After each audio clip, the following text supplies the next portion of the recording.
the ball game. Take me out with the crowd. Buy me some peanuts and cracker jack. I don't care if I never get back. Let me root for the home team. If they don't win, it's a shame. For it's 1, 2, 3 strikes, you're out at the old ball game.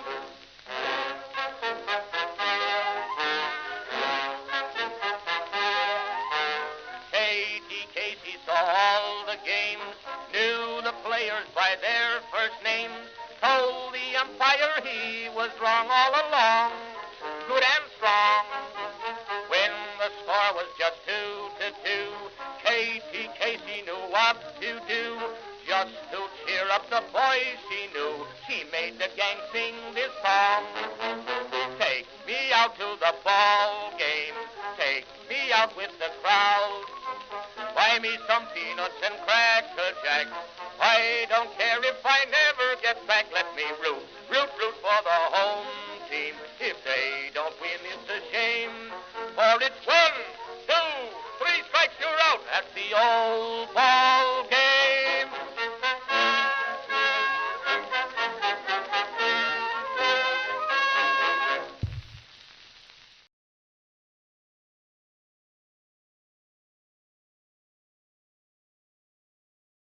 Greetings, folks, and welcome to live coverage of Orioles baseball, where tonight the Baltimore Orioles will be playing the second game of a 4-game series against the New York Yankees here at Oriole Park at Camden Yards in Baltimore, Maryland. How you doing, everybody? It's your old pal, the BirdWatcher here. People call me BW for short. That works for me. The Orioles have 9 games left to play, and most of them are going to be against the Yankees. Last night was the first game of this 4-game series. We've got a 3-game series in the Bronx to end the season next weekend. But these 7 games we have left, we're the playing the role of spoiler. And last night we didn't do a whole lot of spoiling. At least not against the Yankees. We might have spoiled our own party. We got our asses handed to us. It was a shutout by Max Fried on the mound. Our offense was invisible. The pitching was not good. It just was a bad game, folks. You hope not to see something like that tonight. We got Trevor Rogers on the mound. That is our savior in this rotation. This is going to be the next to last start he makes this season.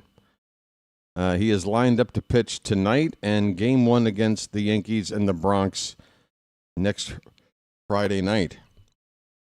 In fact, looks like we pretty much have the remainder of the season lined up with the probable pitchers here, unless there's an injury or a setback or something. But Trevor Rogers will be on the mound tonight. He's been outstanding this season.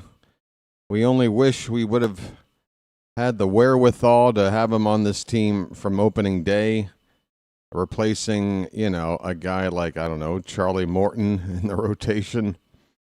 Who knows where we would be? Rogers with a record of 8-2, an ERA still ridiculous, 1.43, and a .89 ERA. He's over 100 innings on the season now. It's not a fluke. This is what he is, at least in 2025. He's up against Will Warren for the Yankees. Record of 8-7, a 4.44 ERA, a 1.38 WHIP over 152 innings pitched on the season. Gives about a hit per inning, and about a strikeout per inning. 148 hits, 160 strikeouts, and 152 innings. 62 walks, giving up 19 home run balls. The Orioles are favored to win the ball game. They better be. Trevor Rogers on the mound. Let's take a look at the starting lineups and get ready for first pitch. I was under the impression, I guess last night's game started at a more normal, for me, start time of 7:30.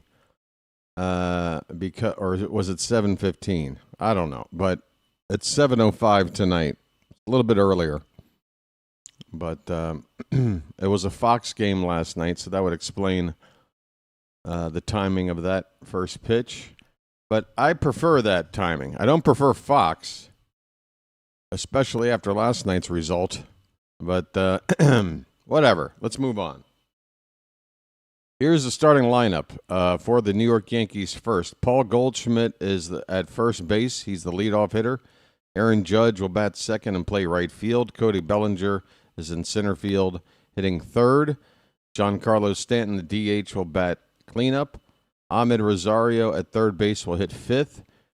Former Oriole Austin Slater in the lineup. He'll hit sixth and play left field.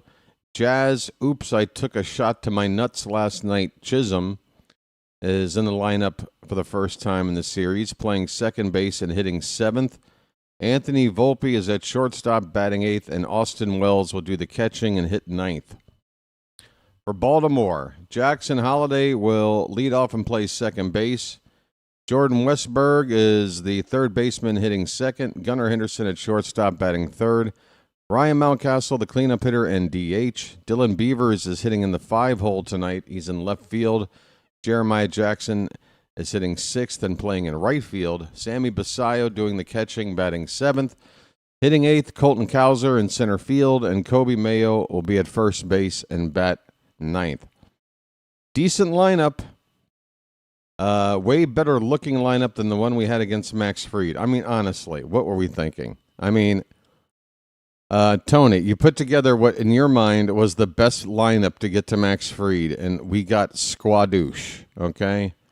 So instead of thinking, oh, lefty pitcher, I got a righty on my bench named Luis Vasquez.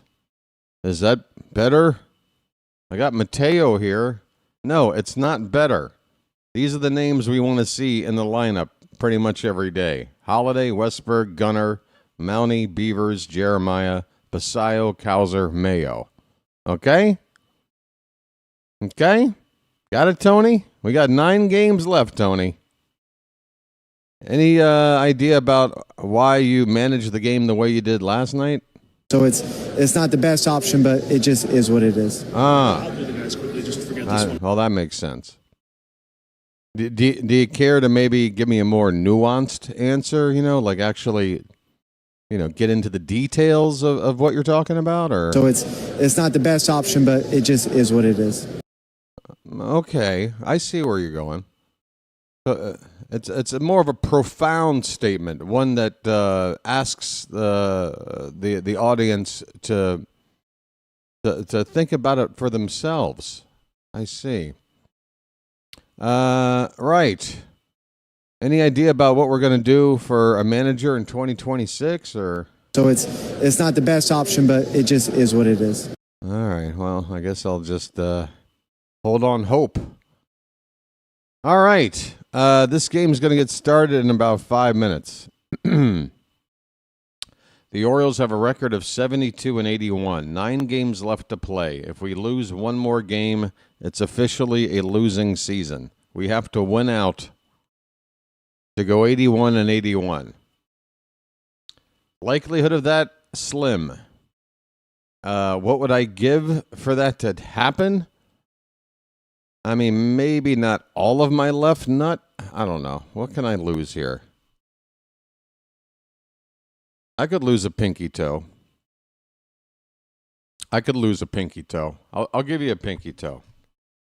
Left or right, doesn't matter. I'll give you a pinky toe. Give me 9 straight wins. I'll give you a pinky toe. We'll call it a deal. All right? So that's it. Do I need a spleen? Are spleens necessary?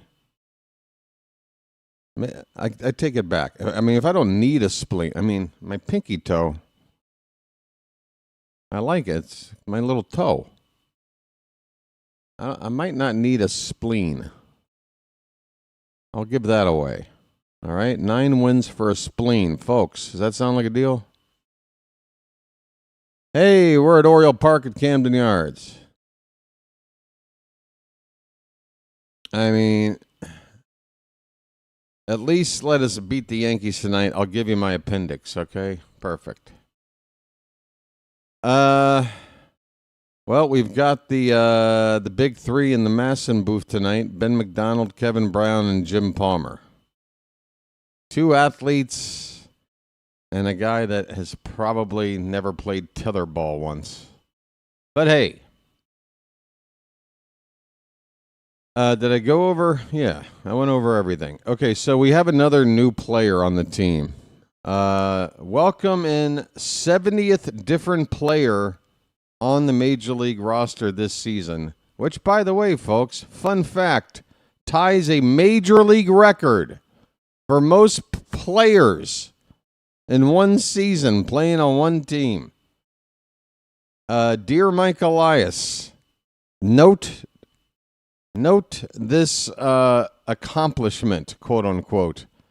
It's not a reflection of a well-managed team.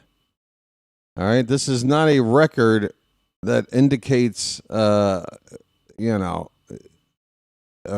a club correctly.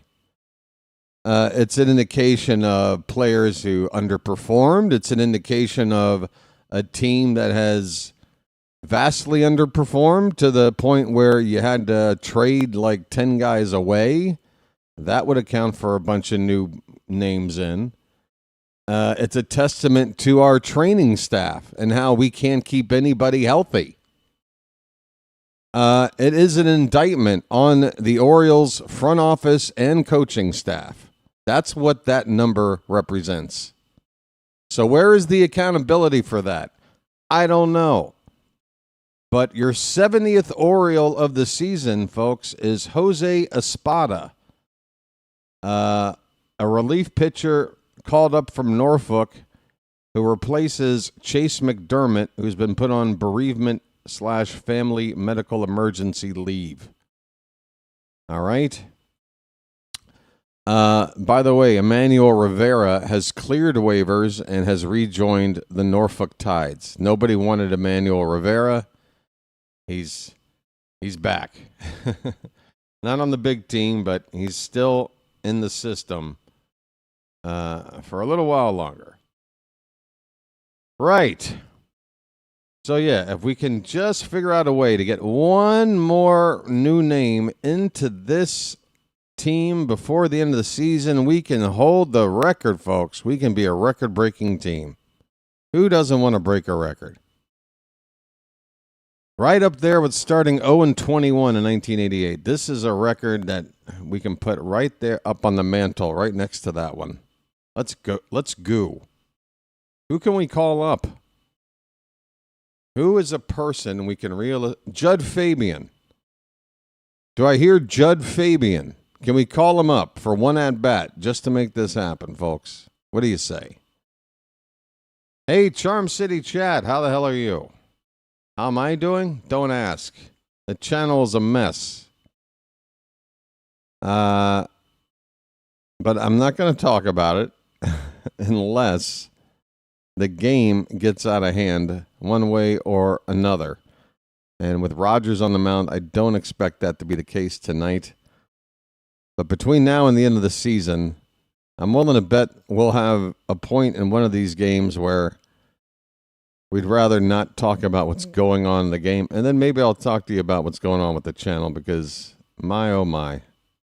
I put out a video about 4 or 5 days ago, right after we finished up playing the Blue Jays that Sunday night, talking about plans for the channel, how things didn't really pick up where they left off from last season. But in recent days, since putting that video out, it's only gotten worse. We're about getting ready for first pitch. Well, maybe not, unless I'm watching a replay here. The Orioles are just now getting onto the field here. So we're a few minutes away. This one's going to start a few minutes late, I would think. But yeah, folks, here, you want to see? You want to see what I'm talking about? I'll show you what I'm talking about. Just so you know. Just so you can understand why I'm a little bit, down in the dumps. Right here. Right Yeah, right here. That is September 14th. That is the final game of the Blue Jays series. I've called 4 games since then, including a Yankee game. And in those 5 days, 1, 2, 3, 4, 5. That is 6 subscribers in 5 days. That is 1 a day, basically. That is flatline. That is flatline. No channel can continue with something going on like this. And the Yankee game I called last night, remember that fun 7-0 loss? That got me -2 subscribers. That's the work I put in for that one. -2 on that one. So yeah. This is all I blame the stadium for not starting this game on time, or else I would have skipped that for later, but there it is. I mean, how am I supposed to feel any kind of optimism when I'm losing subscribers while calling Orioles Yankees games? I would understand a game against the White Sox on a weekday afternoon. Orioles Yankees? I'm losing subscribers? Again, I know, I mean, it's sad.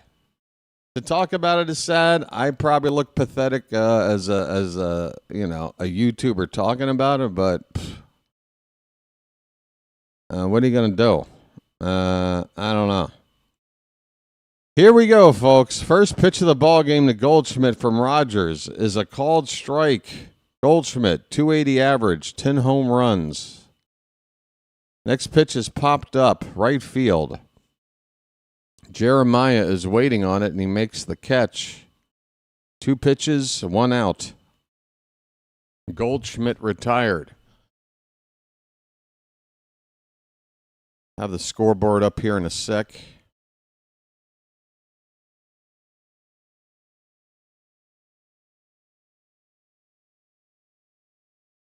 All right. Here's Aaron Judge. He takes one low, ball 1 to Judge. What do you need to know about Aaron Judge? He's just ridiculous. He's ridiculous. 1-1 pitch. Swing and a miss. I must have missed the first pitch. The count is 1-2 on Judge. Now what are we doing? Masson is still showing Goldschmidt as the batter. They are already messing up their graphics. 1 batter into the ball game. That pitch is low. 2 balls and 2 strikes. 48 homers and 103 RBI against the Orioles alone in his lifetime for Judge. And he's not even halfway through his career. It's a full count. Payoff pitch from Rogers. Lined hard foul left side. We'll do it again.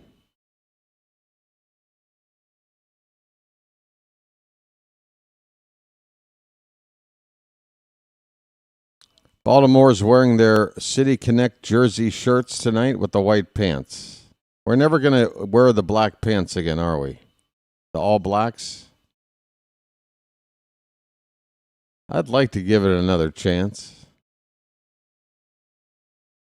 Payoff pitch again to Judge. That is a called strike 3, and Judge was walking to first. He's got a reason to be upset. That pitch looked an inch or 2 inside. But Rogers might have earned himself a reputation to get that call. 2 away. Judge struck out. See ya.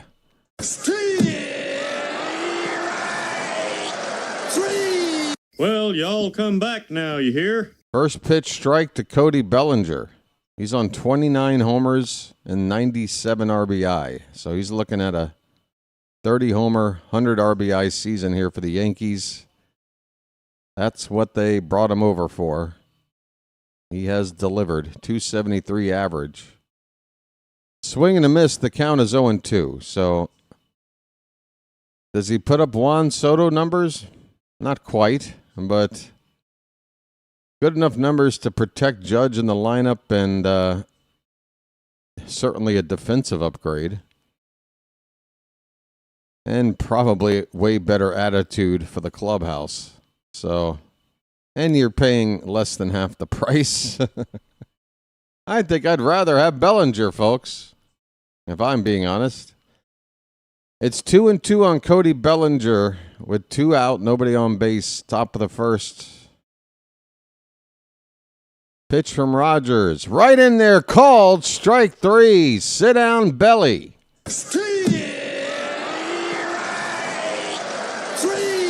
Well, y'all come back now, you hear? Folks, Trevor Rogers looks like he's in a mood once again tonight. He sets the Yankees down in order, including strikeouts of Aaron Judge and Cody Bellinger. Like it was nothing. Bottom of the first coming up. Yankees nothing, and the Orioles are coming up to hit. Charm City chat, how the hell are you? We got Chilo here, Joshua, Matt, Disc Golf, George, Frank, Billy, Frank Baker. We got a Frank W. and a Frank Baker. Tony is here. Andrea's here. Hey, Andrea, chilling tonight. Nice. It's Orioles Yankees. Should be, I was going to say fun. Let me amend that. Interesting. Should be interesting. George is here. B. More Dubs, Edward Bowers. Looks like some repeats here. Repeats. Daniel Barry, Hunter Jim, Don Rock, Kurt Montgomery, Lore, Mac. Mac's all right, and so is Kathy. Good to hear, Mac. All right, folks. I think we're all caught up. Be sure to hit the like button if you haven't already. Just a friendly reminder. We're in the 30s. We got a ways to go. Right. I don't think we've done the orange out in a while there, George. And I'd like to see that too before the season's over. Wasn't that supposed to be like every Saturday night? Like City Connects on Friday nights and orange outs on Saturday nights? They've already basically cut the City Connect in half without the black pants. Now it feels like they're kind of just giving up on the orange out idea. Jackson Holiday, first pitch is a strike from Will Warren. 250 average, 17 homers, 55 driven in for Holiday. Leading off, the 0-1 pitch is up and away by just a little bit. 1 ball, 1 strike.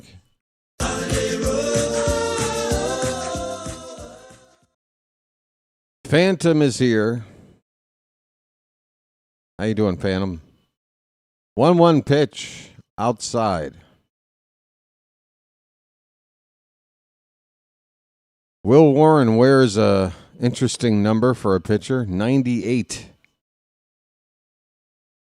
I guess 99 was already taken by Judge. That pitch is inside. The count is 3-1 now on Jackson Holiday. In his last start, Warren gave up 6 earned runs in the first inning. He stayed in the ballgame, though. Pitched another 4 innings of no-run ball. That's a called strike.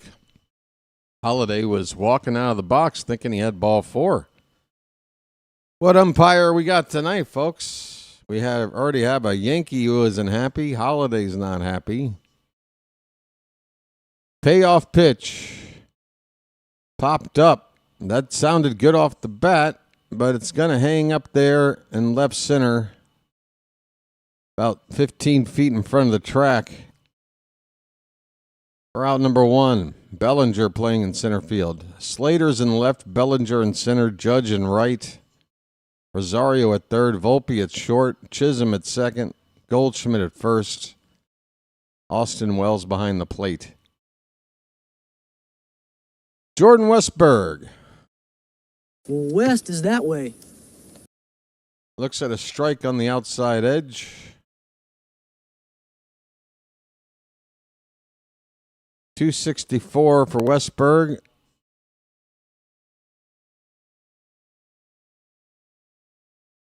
The 0-1 lifted foul and out of play.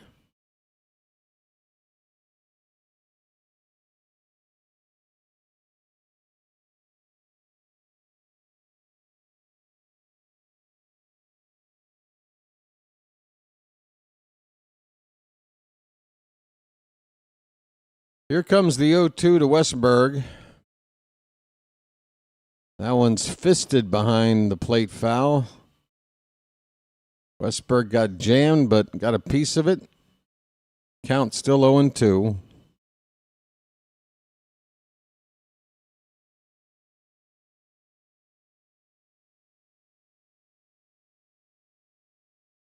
The 0-2, that's a called strike three. Fastball, 96, inside edge, just above the knees.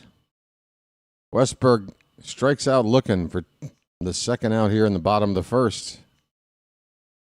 Will Warren throws a fastball, sinker, or sweeper.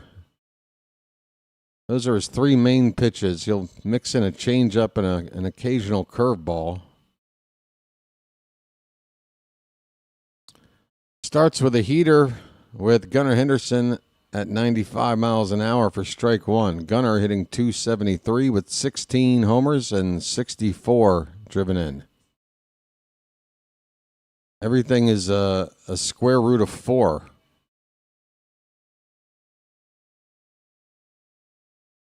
Right? 4 goes into 16 4 times. 16 goes into 64 4 times. Right? Some math fun. 1-1 to Gunnar. Fouled away, 1-2.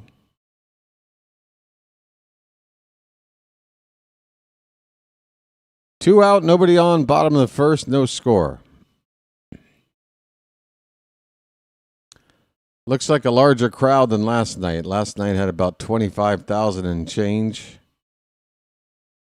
I haven't had a look at a wide shot, but just looking at the outfield seats and how little empty seats there are, thinking we got ourselves a crowd in the 30s tonight. It's now 2-2 on Gunnar.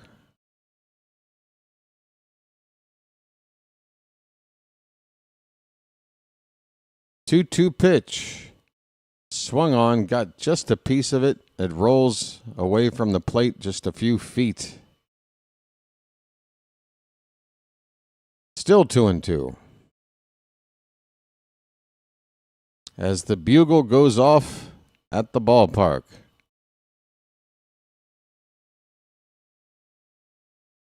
I'm catching a guy. Oh, here's the 2-2. Swing and a miss. Gunnar goes after a changeup and throws all of his equipment down in frustration.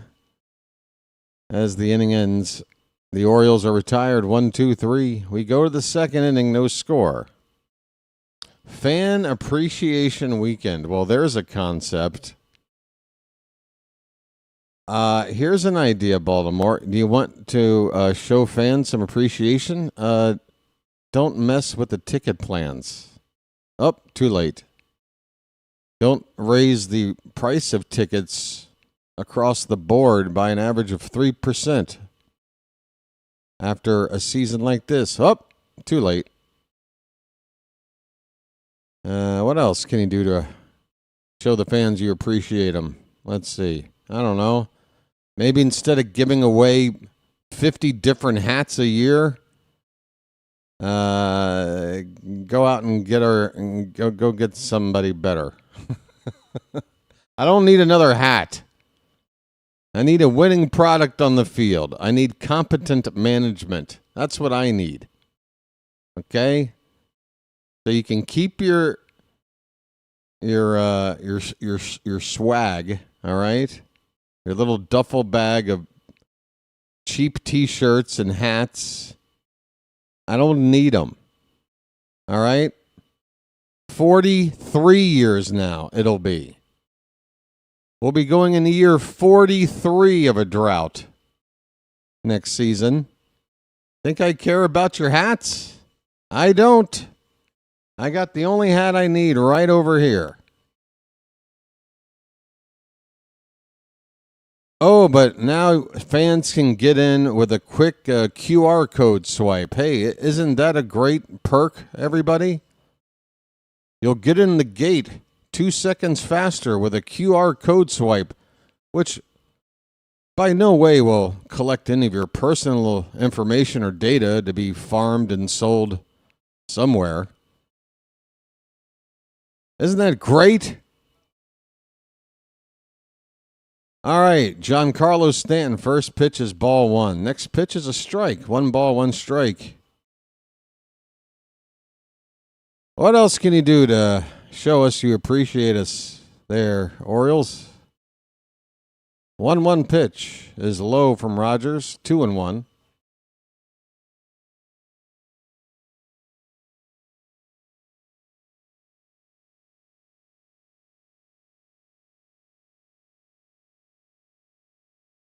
The 2-1 to Stanton. Swing and a miss. Fastball from Rogers.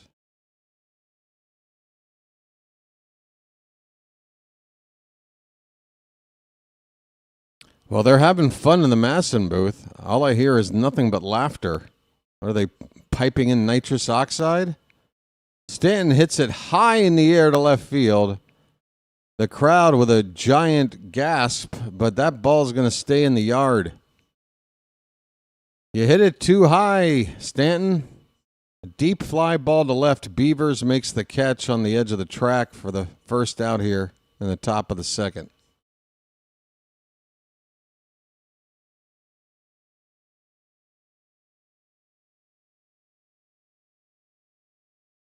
One away for Ahmed Rosario.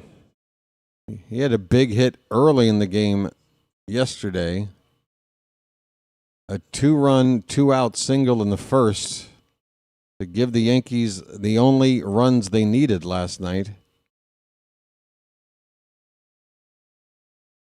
Sitting 289. The 0-1 to Rosario. Swing and a miss. Fastball. Top of the zone. 0-2.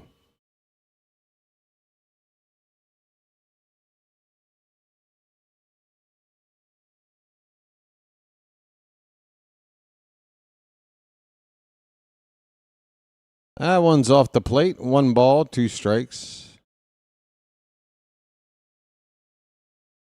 BW, not going to lie, the post you made last night, I thought that happened during last night's game.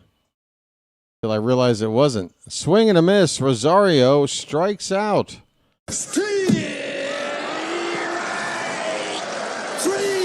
Well, y'all come back now, you hear?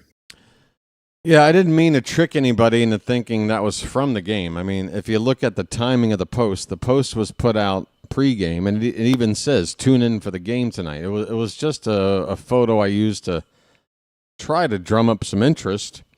Like, hey, this season may be lost, but we've got 7 games against the Yankees to play. Let's show up and, metaphorically put up a fight. Hence the photo.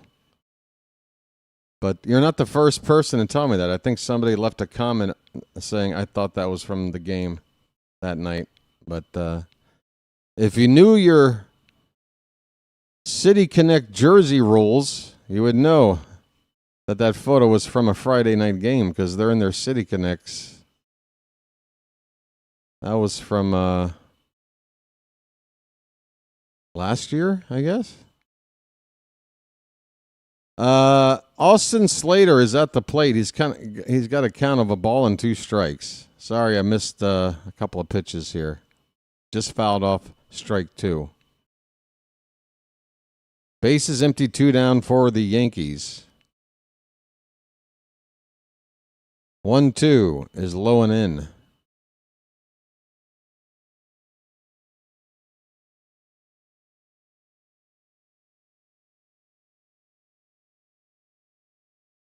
I hope you're right, Tony.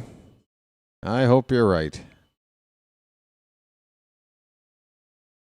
Got to do better than last night, but I don't know how you can do much worse, so. Called strike 3, and Rogers is getting that inside corner extra inch. It's the second batter he's rung up on a pitch that is inside by about an inch. Maybe 2. 1.5. We'll call it that. Either way, strike 3 to end the inning, and Rogers is cooking.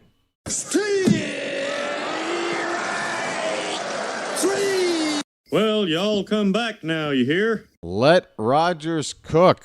Folks, we got a scoreless ball game here going into the bottom of the second inning. I've got some bites of breakfast left over here. Stand by while I scarf it down, all right? Appreciate it. Thanks.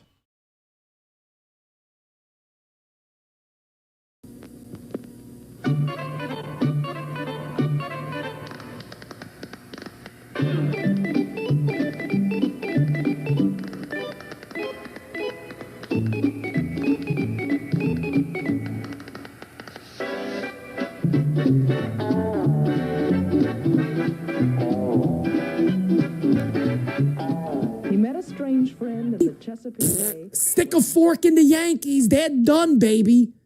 Stick a fork in them. That was there's the 1-2. Behind the right center field. There's a base hit. And that one gets away from Jazz. Another run is in. More bad defense from the Yankees. It's 7-0. Jazz could have handled the throw coming in from the outfield. And just like that, it is a 7-0 ball game. I just fucking take the whole team off the field, man. Take the whole team off the field. Take the whole team off the field. Take them all. Get them all fucking out of here. I'm so done. I can't even look at this anymore, man. I can't look at this shit anymore. This is pathetic. This is truly disgusting. As the 1-2 hit right back to Louis. Goes the second one. On the first, Jazz throws it. What the fuck was that? Jazz. All right. Boog Powell is in the splash zone, folks. Boog. Ryan Mountcastle at the plate. First pitch was a strike from Warren. The next pitch is off the plate. It's 1-1 on Mountie. Boog Powell has left the barbecue pit to go talk to the folks in the splash zone. That ball's tagged by Mountie right toward Boog Powell. That ball is gone! Bye, birdie! Boog! You gotta stay out there, buddy. You're our good luck charm. Boog Powell is spraying the crowd with water. 422 feet for Mountcastle. The Orioles take the lead. 1-0. Folks.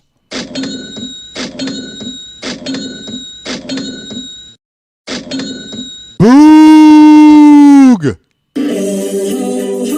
It's magic, you know. It's magic. On a magic carpet ride. On a magic carpet ride. You believe in magic. Boog Powell, forget the barbecue pit, my man. You've been running it now for what, 25 years, something like that? Leave it to somebody else. Stay in the splash zone. You are our new Mr. Splash, Boog Powell. Come on, buddy.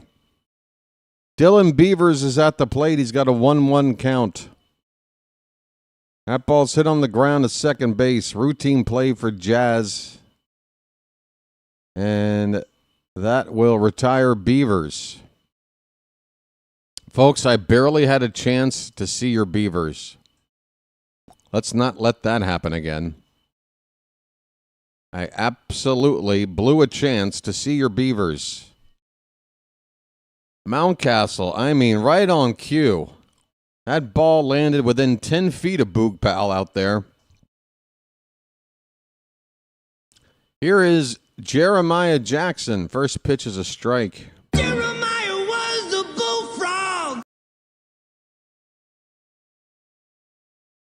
0-1 on Jeremiah, batting .283. That ball's hit on the ground. A routine bounce to Volpe and a routine out. 2 down.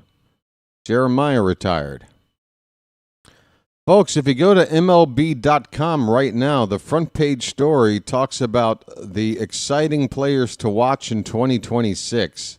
Players that were either called up called up, but for one reason or another called up since the trade deadline. And one of those names in that story is Jeremiah Jackson. And you look a little deeper into what he's been doing since his call-up. Kind of hard to argue that he doesn't deserve at least a good chance at a regular role in the lineup next season. Sammy Basayo's got a first pitch strike. Next pitch is outside by a foot or so. 1-1 on Sammy. Sammy. Basayo's average just 182. That ball's crushed in the right. There's a base hit. Sammy turns on that Warren pitch. First hit of the night for Basayo. We need him to get that average up. Good to see that. Turn on the faucet.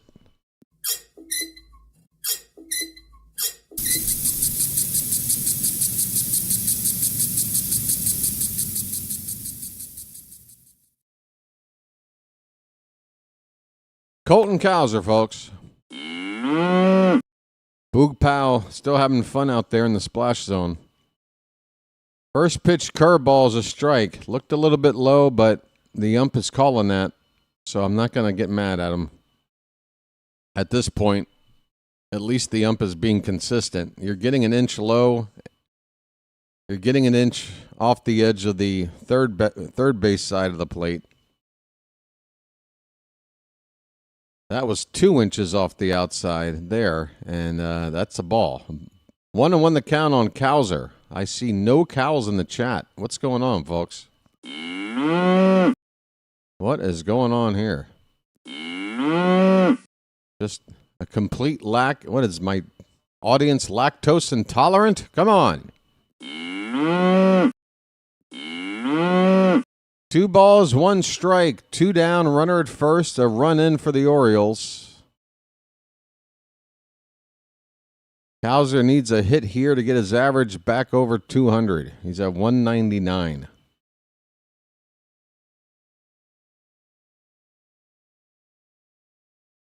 The 2-1. That's the line drive. Base into the left center. That one's going to roll all the way onto the track. Basayo, what's he going to do? He'll stop at third. It is a 2-out double for the Milkman. And Will Warren is getting hit hard here in the second inning. Folks, splash it up. Splish, splash, I was taking a bath.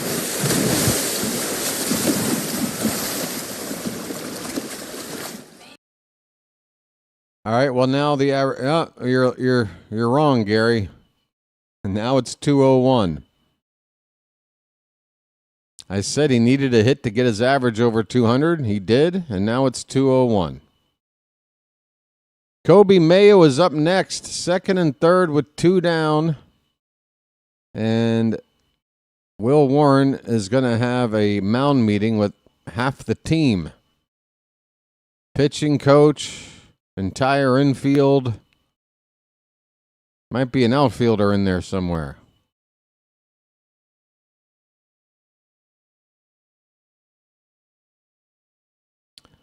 Warren is on 31 pitches with 2 down in the second. Mayo with an average of 204. And he has been looking good at the plate recently. Let's get it all on there. Just spread it out. I think he's sick of hitting ninth in the order. It's motivation for him to start hitting. First pitch is high to Mayo for ball 1. Here's a bugle, folks.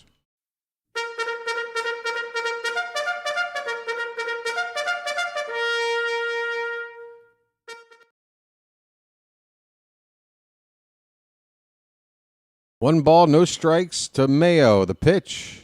That one's hit high in the air, but shallow in the right field. Judge comes in and makes the catch. The inning is over. The Orioles strand a couple of base runners, but they do take the lead. They did not score last night.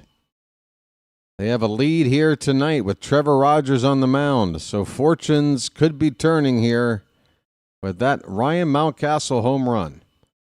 We go to the 3rd inning. It's 1-0 Baltimore. Folks, I'll be right back. Don't goo anywhere. I mean, if you do, clean it up, but, you know.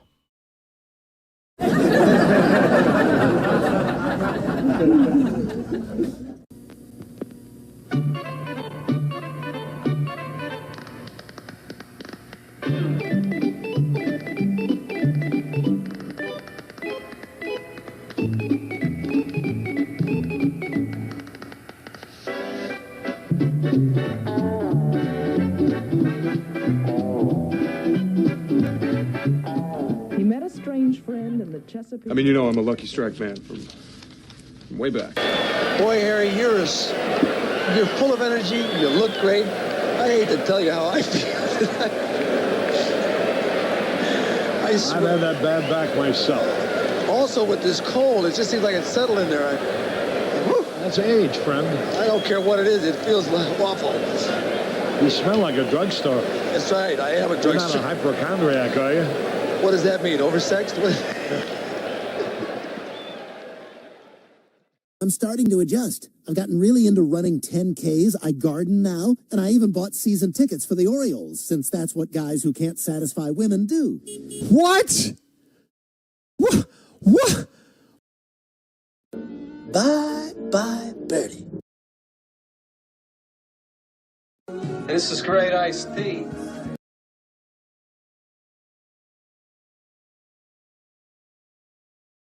You never heard of Baltimore style? Ante up and kick in like men. Like men! First pitch, top of the 3rd, is a strike, knee high on the outside edge to Jazz.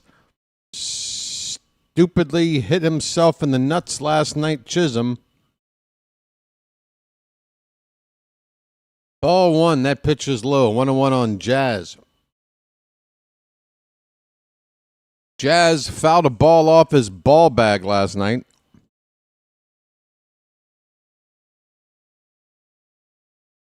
That pitch is off the plate. It's 2-1. Jazz hit a foul ball off of his yam bag last night.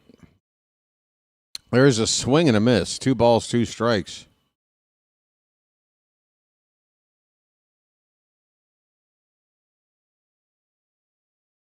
Did I mention Jazz fouled a ball off of his nutsack last night? 2-2 pitch. Outside, full count. Just want to keep everybody updated on the news. Somebody might have just gotten here. Payoff pitch. Fouled off to the right. We'll do it again. Folks, if you're just joining us, Jazz Chisum last night hit himself in the balls with a foul ball.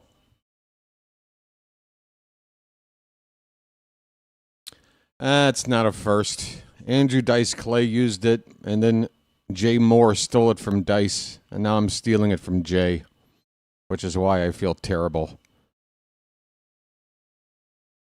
Here comes another payoff pitch to Jazz.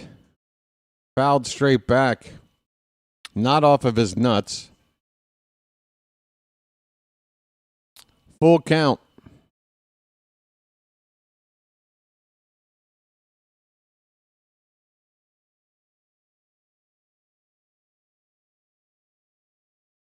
Another payoff pitch, another foul ball. Long at bat here to begin the top of the 3rd. Rogers versus Jazz Chisum.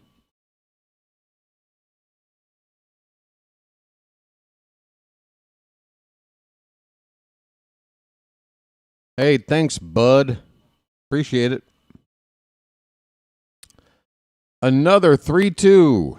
Swing and a miss. Oh, go grab some pine, Jazz. I apologize for Baltimore. Sorry, Charm City chat. Sorry.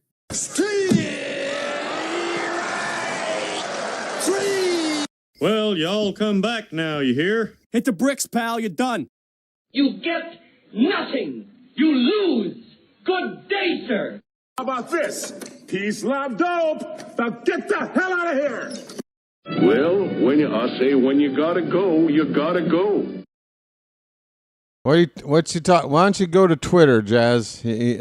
Something bothering you? Go to Twitter. 0-1 pitch to Volpe, swung on a miss. That slider low and in.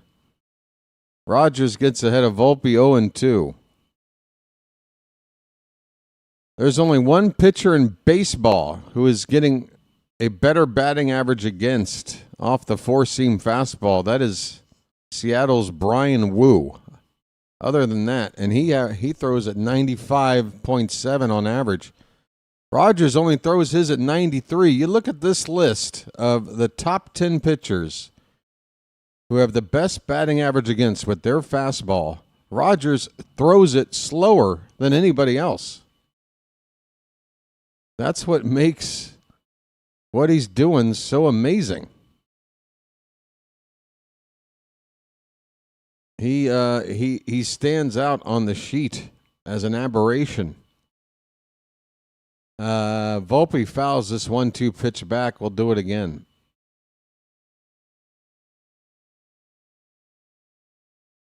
Oh, the same reason everybody hates the Yankees' Big Red Bear. It's a mixture of a lot of things. This fly ball to center field is hit deep. Cowser's going back. Cowser at the wall and makes the catch in dead center field. Volpe hit that ball to the wrong part of the yard. At least for New York, we're happy about it. Cowser can cover a lot of ground in center field. I told you, folks, I got no problem with Cowser if he can get the bat going as our center fielder. I think he does a fine job. Good range. If he can get to the ball, he usually closes down and gets it. I've yet to see him look. The only issues I have with him, one, his accuracy with his arm throwing in from the outfield is, it's a little suspect. But he does have a strong arm. Mullins might have a more accurate arm, but Cowser's is certainly stronger. 0-1 to Austin Wells is low. 1 ball, 1 strike. And the reason why I want Cowser to be center field, at least until maybe Bradfield is major league ready, which honestly, folks, I don't know if that's going to happen anytime soon in 2026. Maybe at some stage, but I don't think we're going into spring training next season looking at Bradfield as trying to make the team with the way things are looking right now. 2-1. Swing and a miss by Wells. It's 2-2. Bases empty, 2 down in the top of the third. Trevor Rogers has faced the minimum.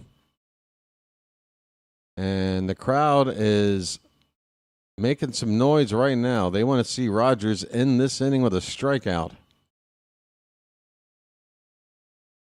That is ball 3, low and away. So, yeah, I just think it's a lot easier if we need to go out and add an outfielder to this team next season. It's a lot easier to find a corner outfielder. Wells takes low for ball 4. Rogers issues a 2-out walk to the number 9 batter. You hate to see that. First mistake of the night for Rogers. So, yeah, if Cowser can figure it out, play center field, then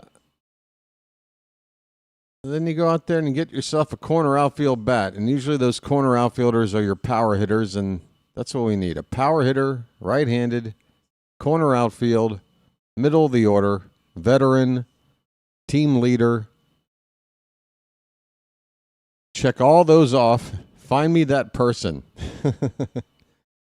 The 0-1 to Goldschmidt is swung on a missed. It's 0-2.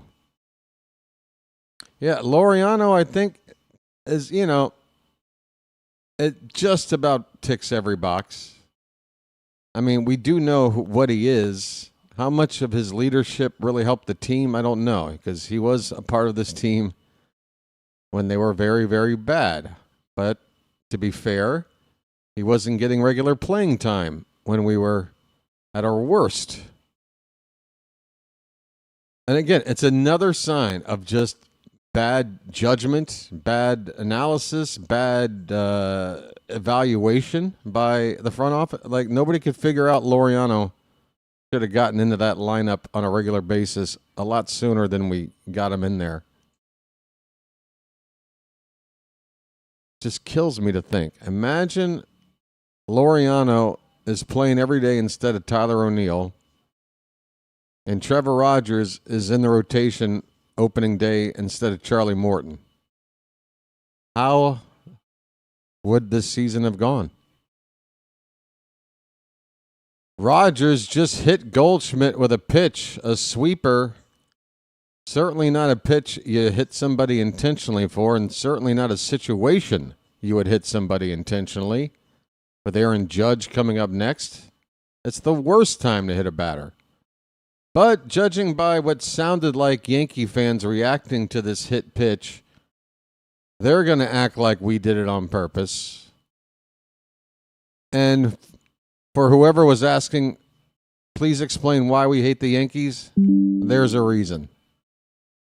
Their fans are morons. By and large. Not all of them.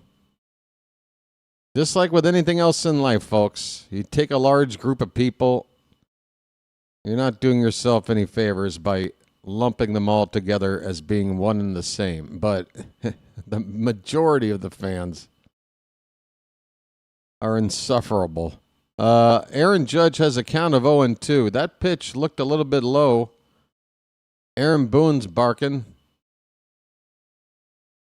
Of course, an 0-2 count on Judge by no means means we're safe. The 0-2 pitch is outside. Top of the zone, but outside. 1-2. Judge is trying to become just the third player in Major League history to have a 50 home run season and win the batting title. It was done by Mickey Mantle and Jimmy Fox. That is some rarefied air right there. Well, let's not help his batting average right now. We need an out. The 1-2 to Judge. Swung on and fouled back. We'll do it again.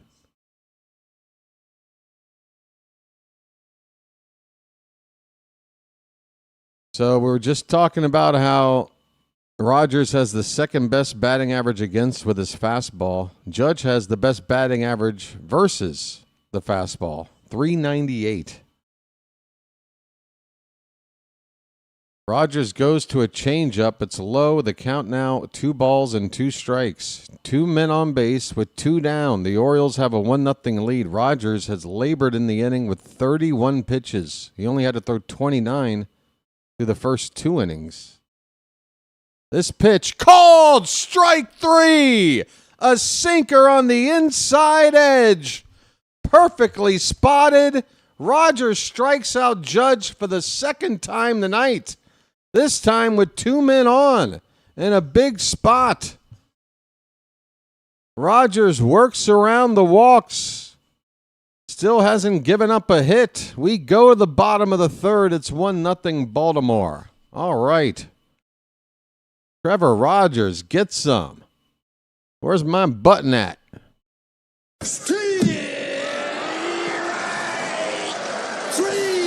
Well, y'all come back now, you hear?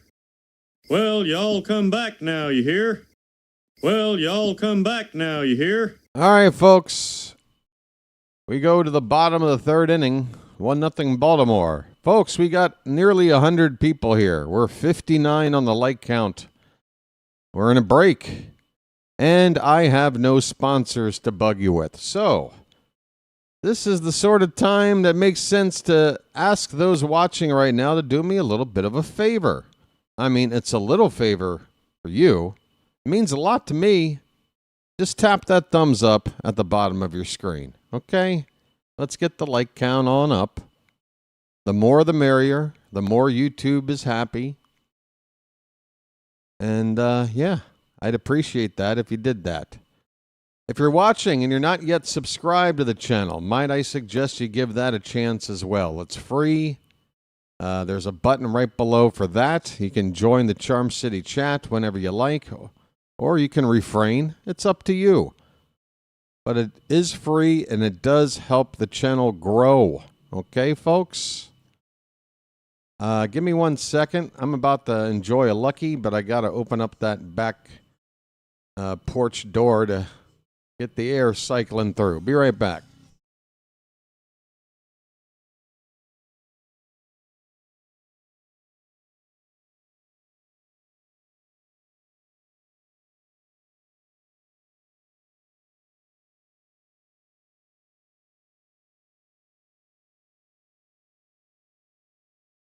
Jackson Holliday leading off, takes ball one from Will Warren.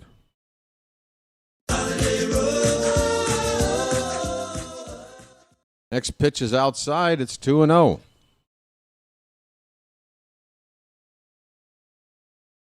Holliday flew out to begin the night for the Orioles at the plate back in the first inning. That ball's hit hard off of Warren. Does a good job to recover, pick up the ball and flip it to first to retire Holliday. That's going to leave a purple mark somewhere. That ball was hit on a line about 55 feet right back into the bread box of Will Warren there. He might have gotten a glove to it to help absorb that impact, but... All right, here's Jordan Westburg, one down. Well, West is that way.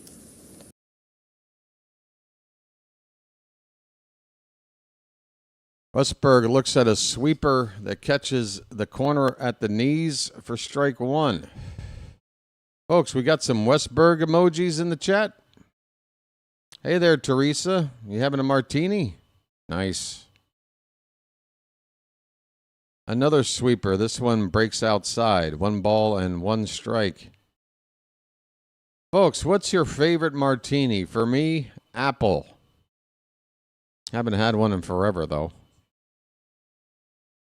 1-1. Again, another sweeper low and away. 2 balls and a strike.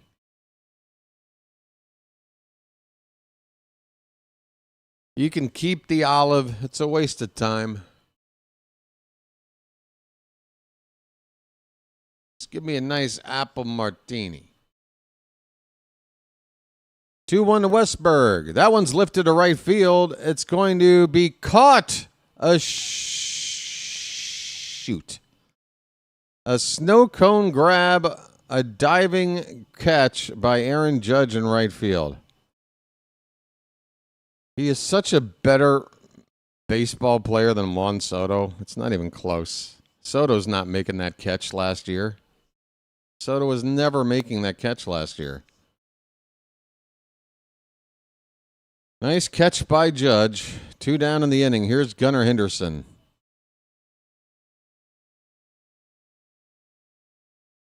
Gunnar fouls it back. Extra olives? Matt, get out of my chat. Be gone. Be gone with ye. Extra olives? Ugh. Why don't you just take the juice out of a jar of olives, pour that into a martini glass, and call it a day? Ugh.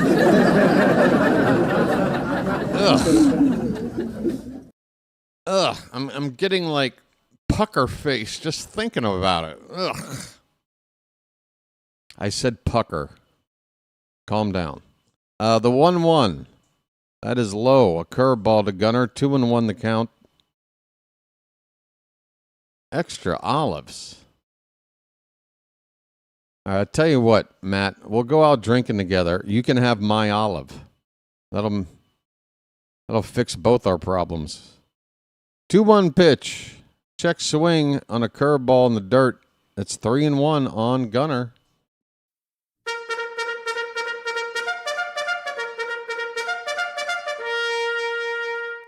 Hey there, Christian. Not often we get a good morning here. Let me return the favor. That is strike 2. Full count on Gunnar Henderson. Please enjoy the rest of this good morning. It'll only take a minute. The payoff pitch. Up and in, ball 4. Gunnar, take your base.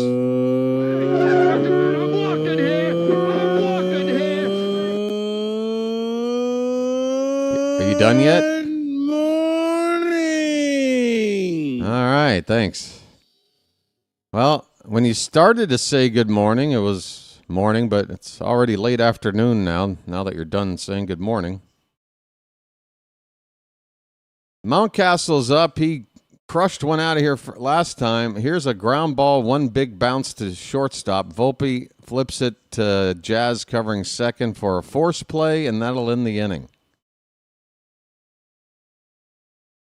That is a 6-4 put out. Inning over. We go to the 4th inning. The Orioles lead it 1-0. Good morning, everybody. Hey, everybody, we're all going to get laid. Do I dare look at this? All right. Yeah. Wow. Yeah. Looks like another slow night in the world of YouTube subscriptions.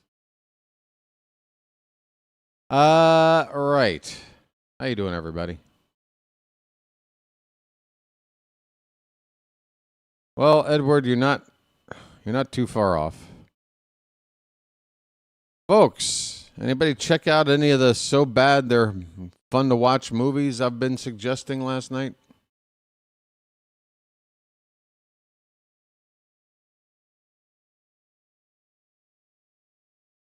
Somebody brought up Logan's Run. I've never seen Logan's Run. I'm gonna put that on my list. It's about time I've seen that movie. It's a cult movie. Everybody knows it. And it's one I just never got around to. If I was a little bit older, I probably would have grown up watching it like 10 times. But I missed it, and I just never got around to seeing it. Happy Time Murders. Now, that one's probably, to be honest, Chilo, that one is probably going to be at the bottom of my list. I am not a fan of Melissa McCarthy. I'm just not. I mean, I'm not going to sit here and pretend like she's never made me laugh, but the ratio of time she's made me laugh to amount of time she's been on screen trying to make people laugh, the ratio is just, it's too off. Great character in Bridesmaids. Loved her Sean Spicer impression on Saturday Night Live like 9 years ago or whatever that was. Everything else, I can't with Melissa. I'm sorry. But might I suggest to you, Chilo, if you want to see a movie even more bizarre involving puppets and adult themes, here's a fly ball to center field by Cody Bellinger. Cowser comes in a few steps to make the catch for the first out here in the top of the 4th. Bellinger retired. Stanton coming up now. Folks, Peter Jackson. We all know Peter Jackson. Director, most notably at the helm for the Lord of the Rings films from the aughts. Back in his days before he made it to the States to be the big Hollywood director he made smaller, low-budget films in his home country of New Zealand. And one of those was called Meet the Feebles. Meet the Feebles. Chilo, I have a challenge for you. If you watch Meet the Feebles and you report back to me with some credible information that convinces me that you sat through that movie. Remember, this is Peter Jackson, Oscar-winning director. All right? So there's got to be something of merit to that movie, right? It's 3-1 on Giancarlo Stanton, by the way. 1 out, nobody on. So you check that out. I'll check out Happy Time Murders, okay? Nah, not a fan of that one. I gave it about 10 minutes. Checked out. Christian has seen Meet the Feebles. It was awful. Yeah, but you'll never forget it, will you, Christian? Definitely not for everybody. But then again, most of Peter Jackson's early stuff is not for everybody. Here comes the payoff pitch to Stanton. That is ball 4. Another walk by Rogers. A 1-out walk here. Second walk of the night. Ahmed Rosario is coming up next. Meet the Feebles. Folks, Meet the Feebles is basically, imagine the Muppet Show, but it's shot like a documentary, like a behind the scenes of the Muppet Show. But all the Muppets are, terrible, terrible people. Hooked on heroin. Just all kinds of crazy stuff. It is insane. It is insane. 0-1 pitch to Rosario. Hits the corner. It's 0-2.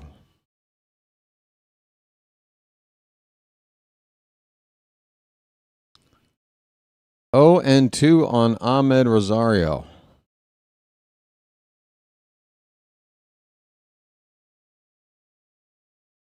Pitch. He lays off a changeup low and away. Runner at first, 1 out in the top of the 4th. Rogers' pitch count right now at 72. And this ball's fouled away. Phantom says we need 6 innings from Rogers. Well, we need to start getting outs a little bit quicker. Only 1 out in the 4th, and we're in the mid-70s here with the pitch count. Pitch number 74 right now. It's hit on the ground, right to Gunnar. He goes to second for 1. Holiday to first. A tailor-made double play.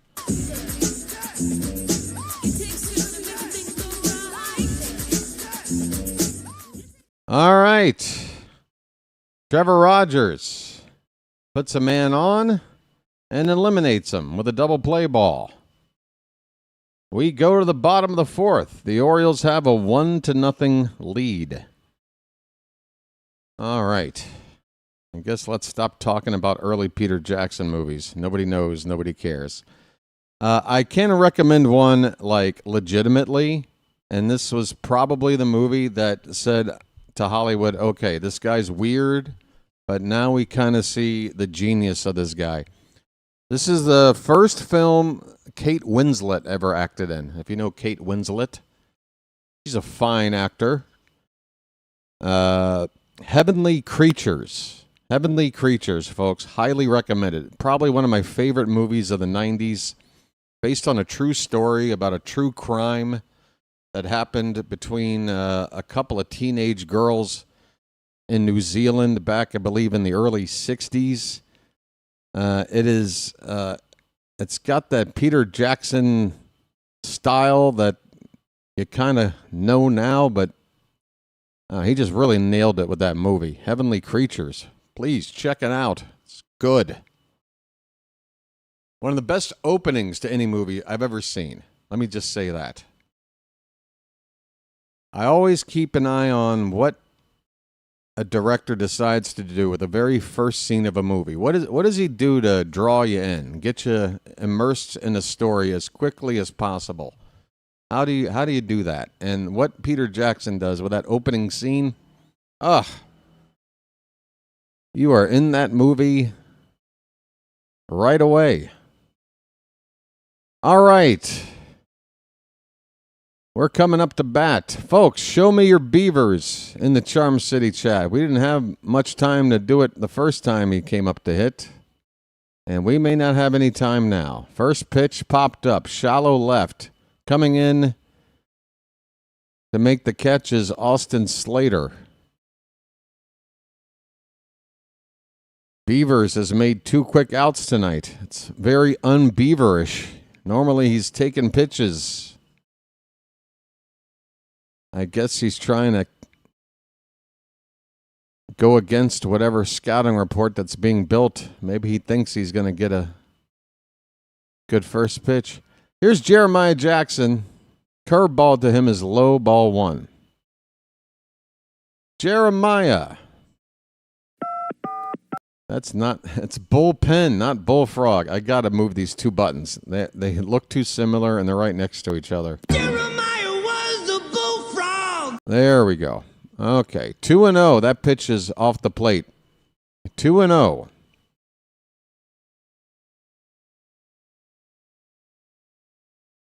Will Warren is only on 50 pitches right now.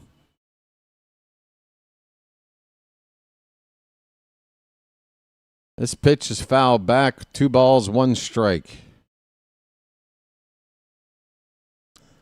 I might have to get a new special emoji that's an even better version of the bullfrog we got right now.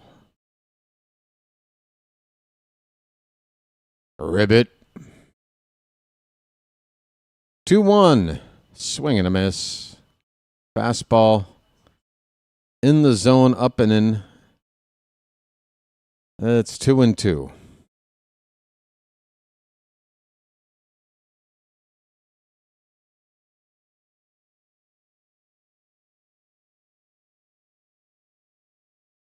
Two pitch.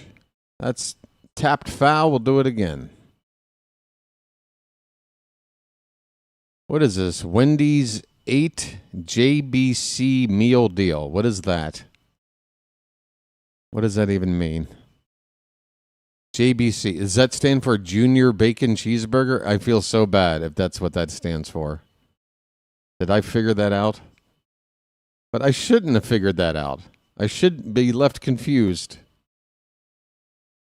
So let me get this straight. For $8, you get a Junior Bacon Cheeseburger, which, from my memory, 10 years ago, living back in the States, that was on the dollar menu, wasn't it? The little Junior Bacon Cheeseburger? Now you get that, a Coke, and some fries for $8, and that's $8, and that's a deal? Okay. 2-2 to Jeremiah. Inside, ball 3. Sorry, folks. Just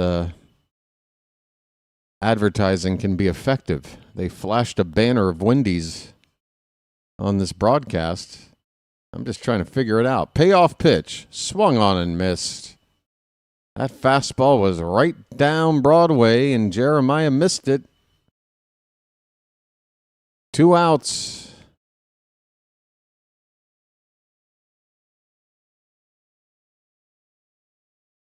Well, I don't get it, Phantom. Then how does anybody afford to pay for anything? Because I remember living in the States. I remember being poor, and I remember being a poor person. The cheapest way to get a meal was to hit the dollar menu somewhere.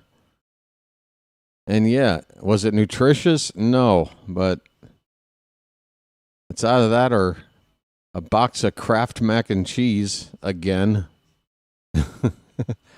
Sammy Basayo, 0-1 pitch, swung on a miss. It's 0-2. Come on, Sammy. Sammy. Basayo had a base hit his first time up. 191 the current average.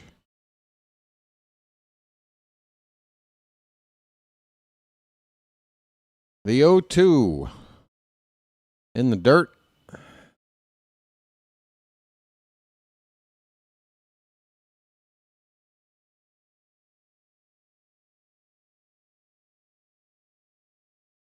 So you're telling me there's no such thing as a $5 foot long anymore? Are those days long gone? At least we don't have to hear that ad campaign anymore. 1-2 pitch. Hit hard, but stopped at third. Nice play there. Rosario fires the first in time to get Basayo. Sammy hit it hard, and there's only one fielder on the left side of the infield. He was able to stop it and throw out Sammy to end the inning. Why is Kevin Brown got a cowboy hat on and singing on a stage? I don't know, folks. The world is nuts. We go to the fifth inning. The Orioles lead it 1-0.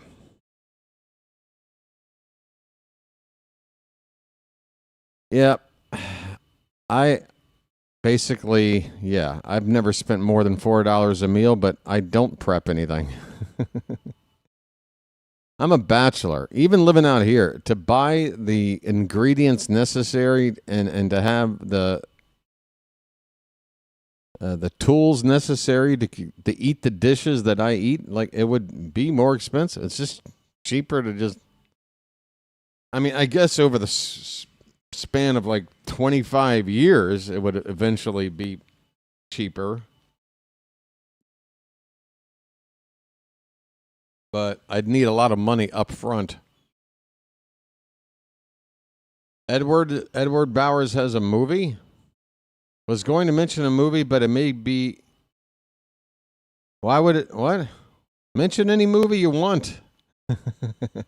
As long as it's not in the section of the video store behind the beaded curtain. What's the problem?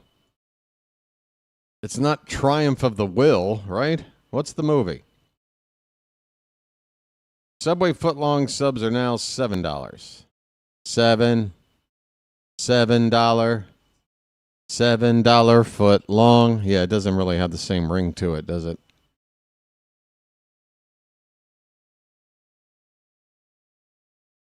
Not the same ring. I guess the dollar movie is now way long gone, right? Remember how every town would have one or two second-run dollar movie theaters? Just go pay $1 to watch a movie that had already been out for a couple of months. Any of those left? Austin Slater at the plate. First pitch is a ball. The next one is a strike. 1-1 on Slater. He struck out his first time up. We're in the top of the fifth. It's 1-0 Baltimore. Meet the Fockers. What about it? Is that so? I mean, if it is a comedy, and it's normally comedies don't work in the so bad it's good, because you're supposed to laugh at the jokes that they wrote, not at how bad the movie is. So is this just a regular recommendation, or what's the reason for mentioning that particular movie? It's 2-2 on Rogers. Excuse me, on Slater.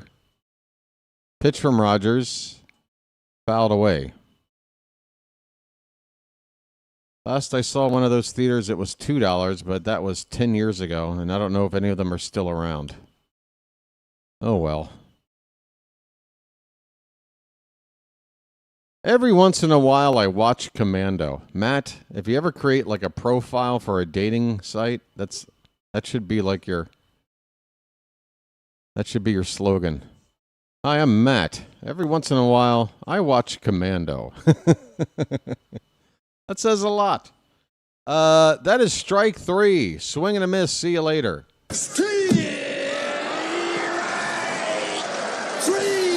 Well, y'all come back now, you hear? Well, y'all come back now, you hear? Oh, yeah. No, it's not breaking news. COVID didn't help movie theaters, but Hollywood really didn't help movie theaters either, did they? Not when they decided, hey, does your local cinema have 10 screens? Why don't we use 8 of them to show the same movie and give you like virtually no options? Just watch this Marvel movie, okay? Don't worry. Marvel movie this week. Disney movie remake next week. Marvel sequel the week after that. Disney's remake of a sequel week after that.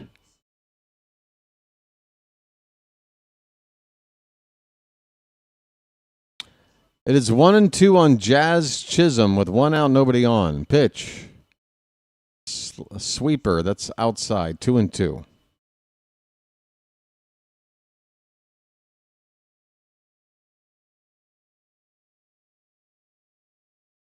The 2-2 pitch. Hit on the ground, foul.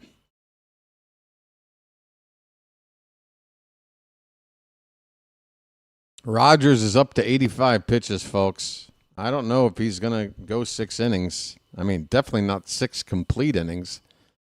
He'd have to get 5 outs and about the next dozen pitches. Well, we got one here. Jazz pops it up.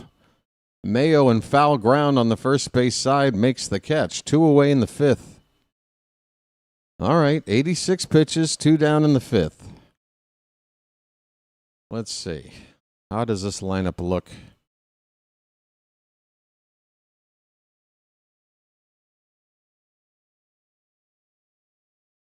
I guess the question really to ask is, what do you do when Judge comes up next? Because by the time he does, Rogers is going to be well into the 90s on pitch count.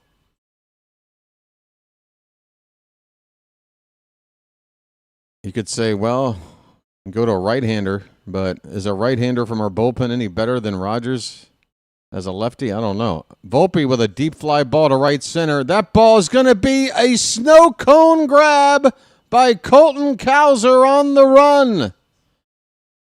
Cowser and Jeremiah Jackson converging in right center. You can see Cowser screaming, I got it, and he does just get it.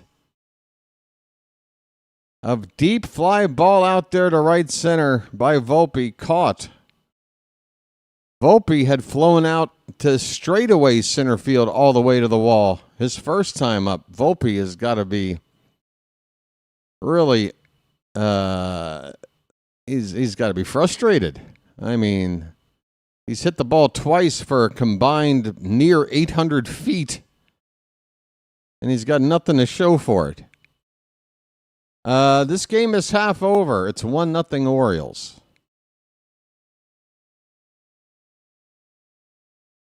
Yeah. All right. So he is now on 88 pitches. It will be Wells, Goldschmidt, and Judge due up in the next inning. What do you want to do? I mean, if we all knew that if he could, throw 15 more pitches, go to 103, get the job done, and not, do anything to, anything related to an injury. You know what I'm trying to say? Like, we want to take care of Trevor. We want him ready for 2026. We also want to really win this game, and we know he's the best guy to get Judge out. I don't know.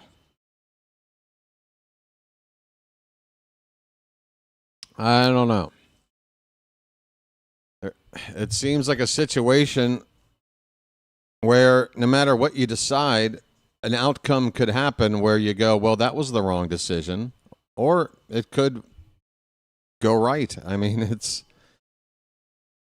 That's a decision I wouldn't want to make right now. I'll admit it. If I'm a manager right now, I don't know what to do. I know, Phantom. Look, again, if it's not a question of pitch count, if it's not a question of health and the fact that we're playing a game that doesn't really mean a whole lot compared to a full season next year, trying to turn this shit around, and again, you got to get 2 other batters out before you even get to Judge. So you're throwing pitch. I mean, we'll see. I don't know. It's a tough call. I think we can all agree it's not an easy decision. Not an easy decision. It could go wrong either way. Cowser is at the plate with a 1-1 count. He takes low and in. They check his swing, appeal, no swing. 2 balls, 1 strike. Folks, show me some cows. Is Hello Kitty on the... Oh, that is Hello Kitty. Yeah. I guess 7-Eleven is partnered up with Hello Kitty. It's big out here in Asia. What do you want me to do? Swing and a miss by Cowser. The count even up at 2-2. Folks, 1 cow. Prove to me that there's cows in this emoji class. There, thank you, Don. Good grief. I get the morale is down, folks. Put yourself in my shoes. All right? Perk up. We got a full count. Payoff pitch. Called strike 3. All right, maybe you knew the outcome before I did. I don't know. Big buck, big buck. Stop it all. 1 down. Kobe Mayo. Let's get it all on there. Just spread it out. First pitch to Mayo. Bounces in there. Ball 1. We're in the bottom of the 5th.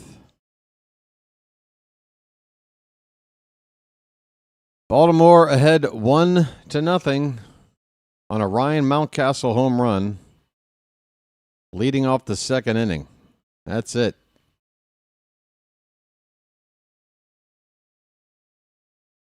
One-oh pitch. Up and away, 2-0. Tom says I'd pull him.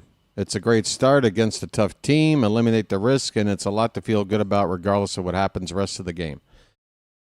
And again, Tom, I'm only playing devil's advocate just to prove that why this is a tough decision. Because what happens if the bullpen comes in and looks terrible, immediately gives up the lead? Here's a swinging bunt right up to the pitcher here. Warren will pick it up and throw Mayo out. 2 down here in the 5th.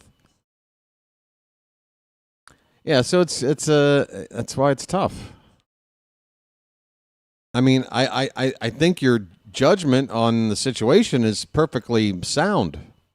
You know, it's not like you're saying something that I don't agree with. But either way, there's a reason to worry about making the wrong decision here. Jackson Holiday, that is not a strike, Blue.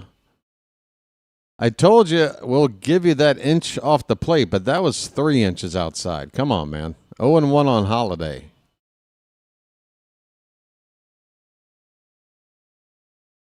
A little bit high. 1 ball, 1 strike. Holiday is 0 for 2.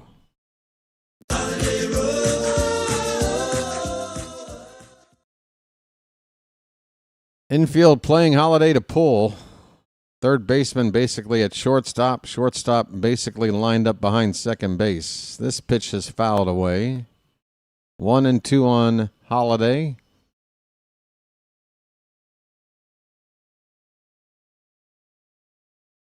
That's the first panning shot of the stadium I've seen tonight. I'm going to guess about 28,005 tonight at the ballpark.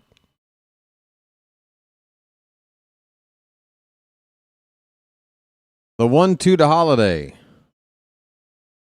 That one's hit to left. That ball is going to be right at Austin Slater.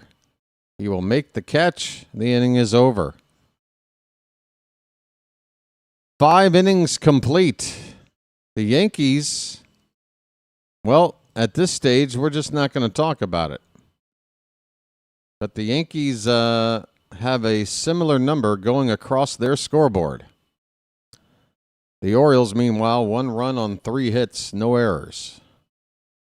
Not a whole lot of action in terms of offense. Through 5 innings, we go to the 6th, 1-0. All right. Likes to 100. That would be good. 22 more to go. We got over 100 people here. We got the people to do it. We got a break in the action. Folks, if you're watching, please hit that thumbs up at the bottom of your screen. The team may not be going anywhere, but the stream can still, have a successful season, right? Maybe. Maybe not. I don't know. I'm now a slave to the sub count. And boy, oh boy, am I, oof. So what are we going to do here? What are we going to do? Is Trevor Rogers going to pitch the 6th inning? We're all waiting. I need a lucky.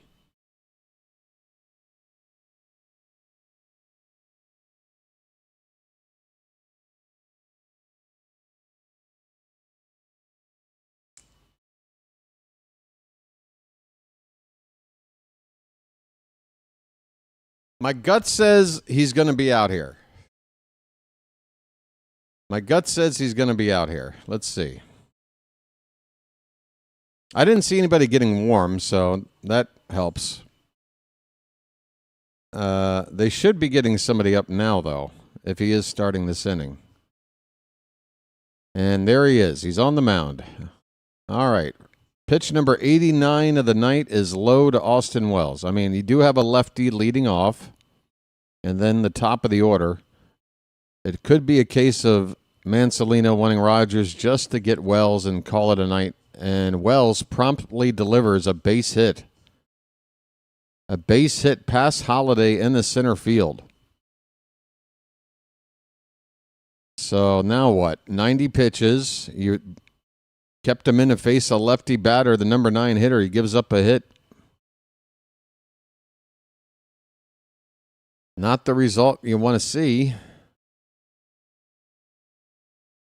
And I still haven't seen any bullpen activity. Here is Goldschmidt. He's going after the first pitch. He crushes it deep down the left field corner, but it's going foul all the way.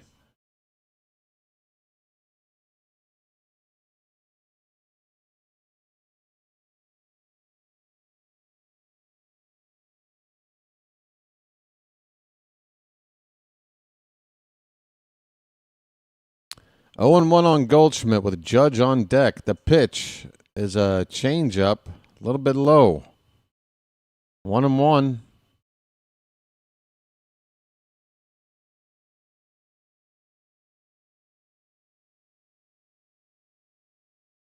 Next pitch. That's low. 2 balls and a strike.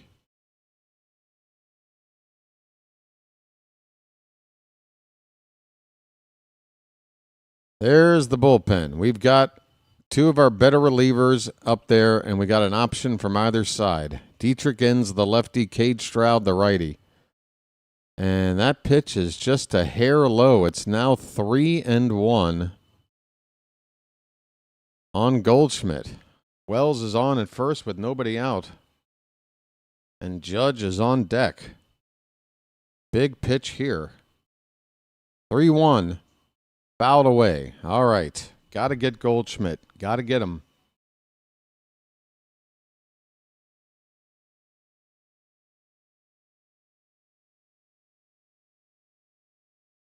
Runner at first. Nobody out. Full count on Goldschmidt. Pitch number 96 from Rogers. Hit in the air to left and deep. That ball is caught! A leaping grab against the wall by Dylan Beavers. He might have robbed one. Holy cow, put a gold star next to the Beav. Folks. Besides that, it's all in the reflexes. That's what I'm talking about.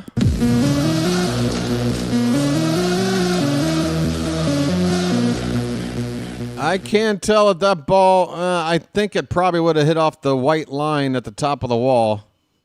I don't think it would have gotten out, but still, an amazing grab in a huge, huge spot. 1 away. And here we go. Rogers versus Judge, round 3. Runner at first with 1 out. 96 pitches from Rogers. Beavers. I like the look of this defensive outfield. A lot better than last night, I'll tell you that. All right, Judge has struck out his first 2 times up. Look at that shift. The right side of the infield is absolutely wide open with the first baseman holding the runner and Holiday almost parallel with the second base bag. It's 1-0 on Judge.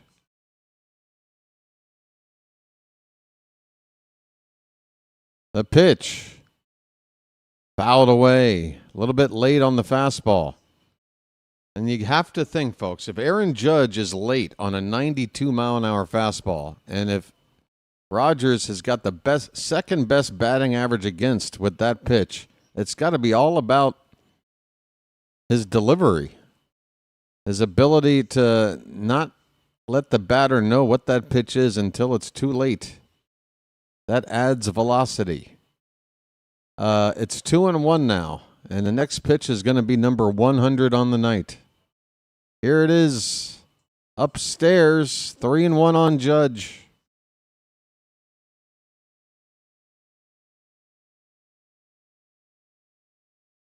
Three and one on Judge. The pitch. Fouled away. Full count. And this is where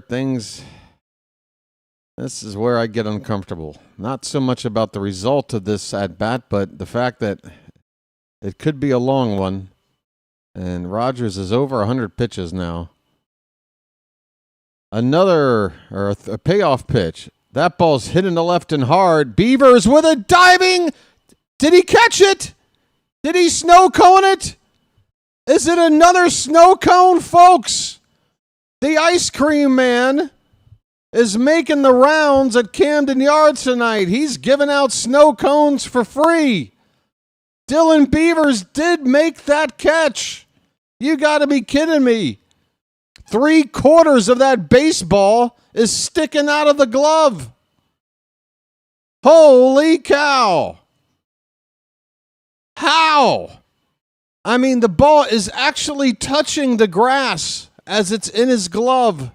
Unbelievable catch. Unbelievable. 2 down. Here's Bellinger. First pitch is a strike. The baseball gods are with us right now.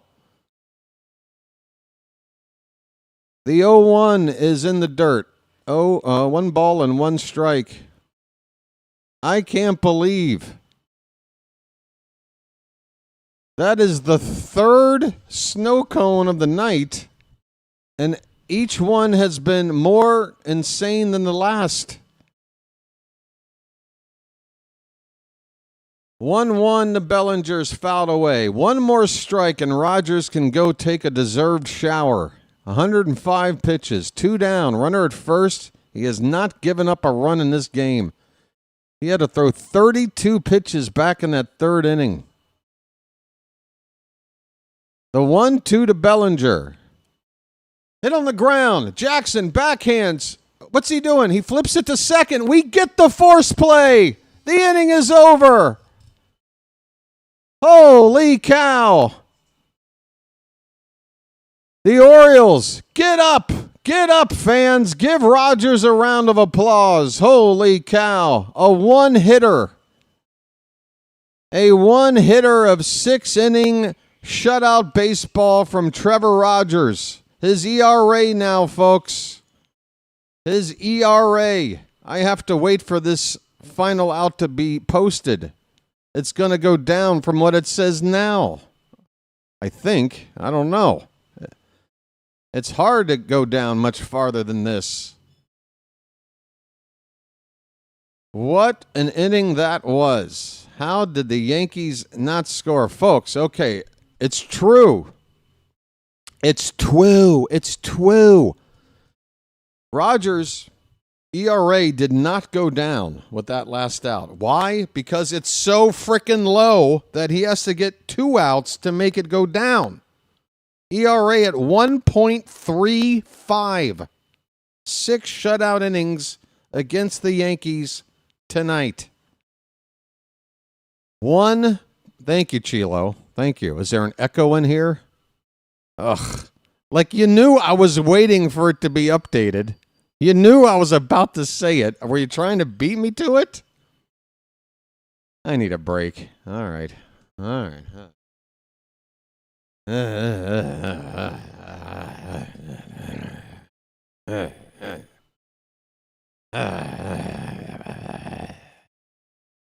No, I was looking at it. It was 1.35 with 5 2/3 innings. I was staring right at it.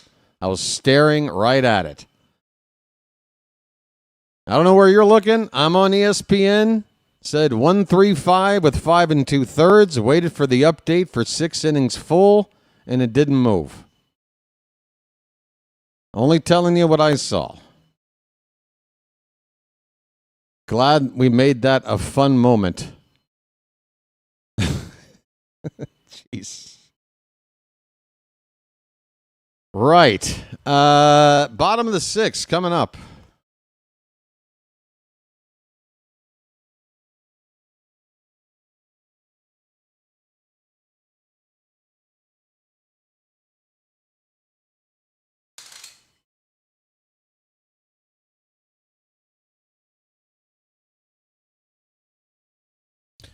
All right, Will Warren is still on the mound to begin the 6th. First pitch is a curveball off the plate for ball 1 to Jordan Westberg. West is that way. 1-0 Baltimore. We need some more offense, please, because Rogers is done. Rogers getting high fives in the dugout after another outstanding performance. We still can't figure out that we should be extending this guy and not waiting any longer. It's another great outing. The price has gone up another $1 million. Here is a broken back comebacker. It rolls past the pitcher who might have gotten a piece of the bat to him. I'm not sure. But Will Warren, I don't know if the ball hit him or the part of the bat. But he was unable to field this comebacker. Oh, it just went right through the wickets of Warren. I'm sure the broken bat shard definitely distracted him. But that ball right through the 5-hole. That's going to be an infield hit, I think. I mean, I don't think you can give an error when there's a lethal weapon flying at you while you try to field a ball. Here's a chopper. Run it out, Gunner. Run it out. And Jazz does something very jazzy. Yeah. It's a soft grounder to second. Jazz tries to do a flip out of the glove to first, and he flips it over everybody. A disaster-looking play from Jazz. Gunner moves up to second. Runners at second and third. Second and third with nobody out. And that's definitely an error on Jazz. Oh, no. Oh, yes. Oh, my. Do we have a Yankee replay of this?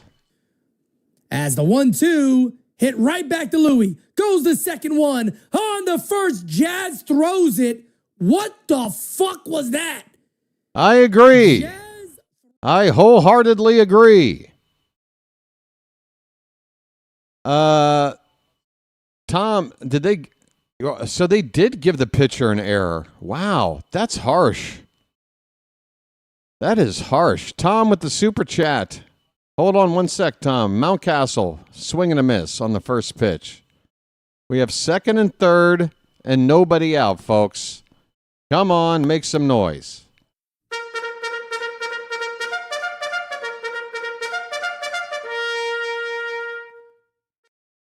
The 0-1 to Mountcastle. Lays off a sweeper low and away. Tom says, if you think we should extend Rogers' hook BW up with a super chat, you can do it for as little as $2. Thank you, Tom. Thank you, Tom. Appreciate it, man. Mountcastle fouls this pitch off. It's 1 ball and 2 strikes. That home run Mountcastle hit earlier, 114 off the bat. Second and third, nobody out, trying to add to this tiny lead. The pitch, just off the plate, 2-2.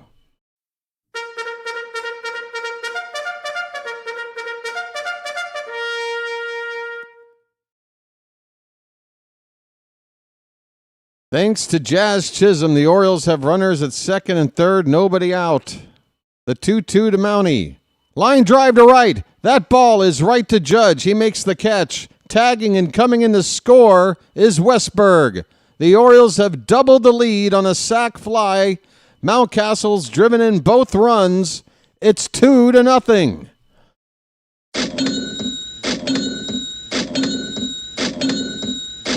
Folks. It's magic, you know.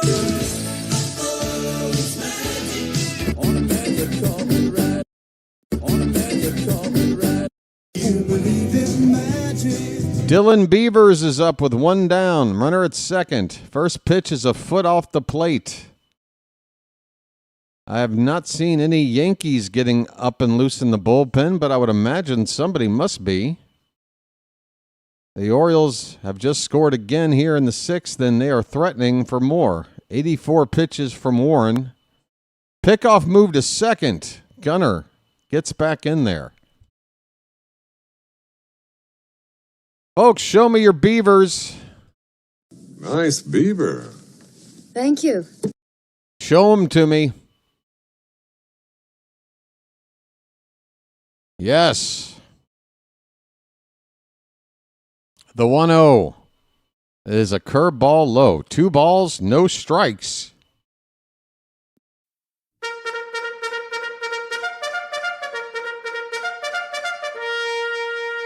Two balls, no strikes to Beavers.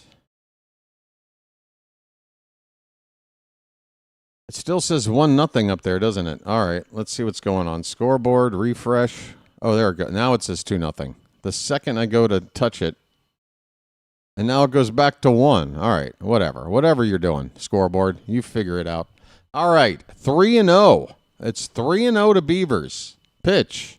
Ball 4, not close. Beavers. And then I saw her face. Now I'm a bereaver. Here comes Aaron Boone. That's the end of the night for Will Warren. Beavers with the free pass. I'm walking here. It's first and second, 1 out, a run in already. 2-0 Orioles in the bottom of the 6th. The Yankees make a pitching change. A right-hander is making his way down the ramp from the Yankee bullpen right now. Don't know who he is. We'll find out in a minute. Wait a minute. I already made a parody song involving Dylan Beavers and the Monkees. I can't make a second one. That is redundant. Hey, folks, have we checked out the out-of-town scores tonight? Now seems a good time. The Braves up big on the Tigers, 8-1. That's in the 9th inning. Cincinnati has a 7-4 lead on the Cubs going into the bottom of the 7th. Athletics up 4-3 on the Pirates, top of the 8th. Mets 8, Nationals 6. That's only in the 5th inning. Rays up 3-2 on the Red Sox in the 4th. Going into the 5th, Chicago White Sox 4, San Diego Padres 2. Royals up to a big lead in the bottom of the 3rd at home against the Blue Jays. They lead at 7-1. Rangers have an early 1-0 lead against the Marlins. That's in the 3rd. Cleveland up early on the Twins, 2-0 in the second. Mariners have a 1-0 lead in the third over the Astros. It's Angels 3, Rockies 2, and a interleague series no one could possibly care about. That is in the bottom of the second. Heading into the bottom of the second, Cardinals have a 1-0 lead on the Brewers. And then coming up in about an hour, Phillies and Diamondbacks, half hour after that, Giants and Dodgers.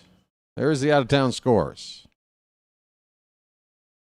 All right, the new pitcher is Fernando Cruz. It's his 45th appearance of the season. He's got a 3.86 ERA. Opponents hitting just 190 off of him.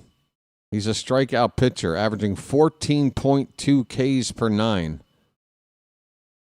But he does also give up the free pass, 3.9 walks per 9. That's not good.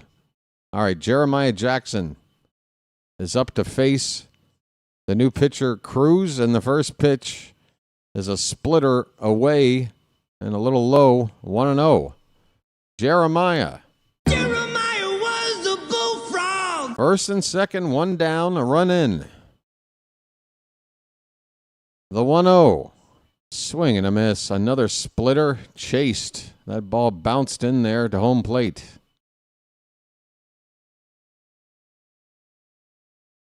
Fernando Cruz has inherited 25 runners before tonight, and he has not allowed 24 of them to score. Just one inherited runner on the season has scored off of Cruz. Let's change that. 1-1 is inside to Jeremiah. The count 2-1.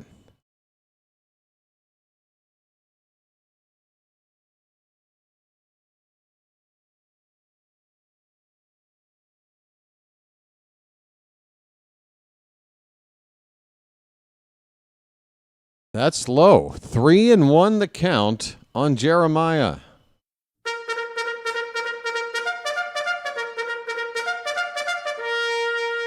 Ribbit. First and second, one away. The 3-1 to Jeremiah Jackson. Hit in the air, foul, full count.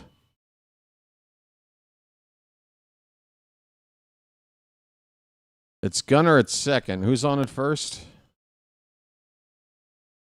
Mountie or Beavers? It's Beavers, right? Either way, maybe you might want to send the runners on this pitch. They're not holding the runner at first. Pitch is low for ball 4. Check swing. He didn't go. That is ball 4. I'm walking here. So Fernando Cruz, he's only allowed one inherited runner out of 25 to score before tonight. Well, he just pushed an inherited runner to third base by walking a batter here. The bases are loaded with one down for Sammy Basayo.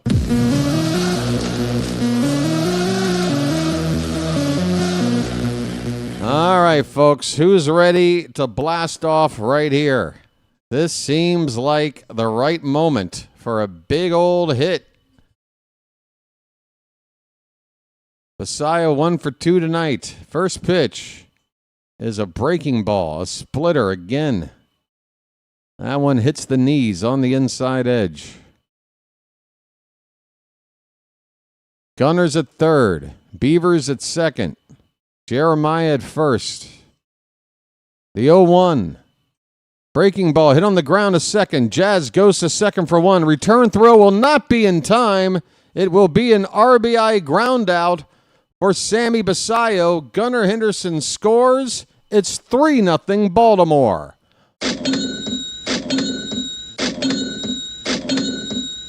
Sammy does just enough. It's magic, you know.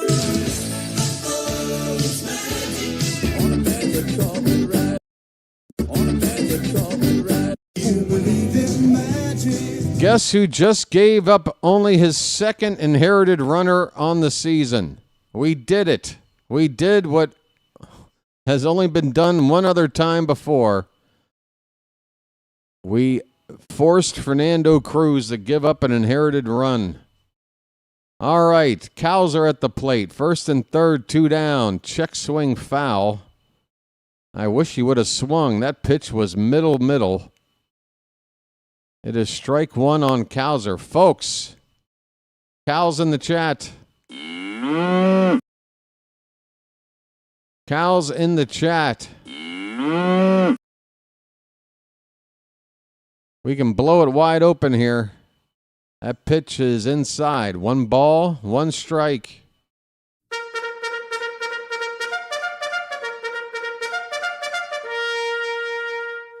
And it still says 2-0 on the top scoreboard. I don't know what's going on, folks.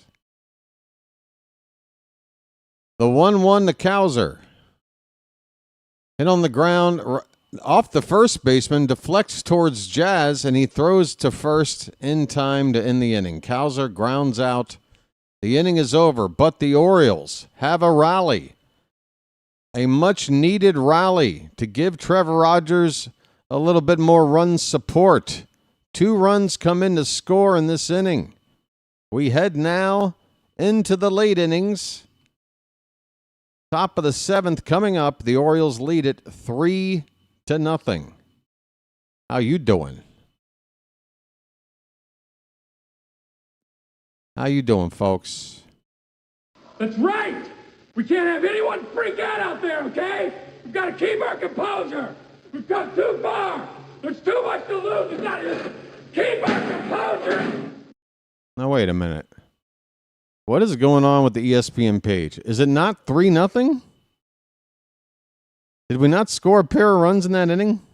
Why does it say 2-0 on my page here? It says 2-0, end of 6.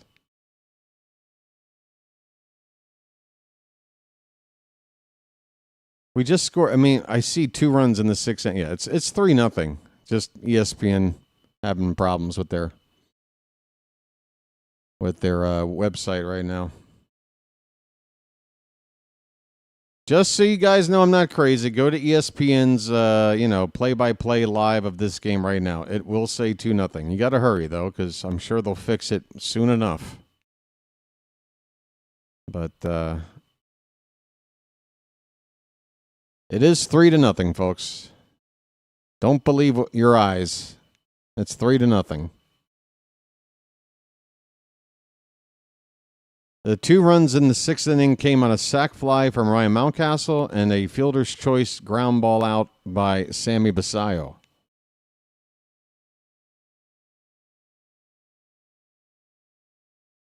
All right.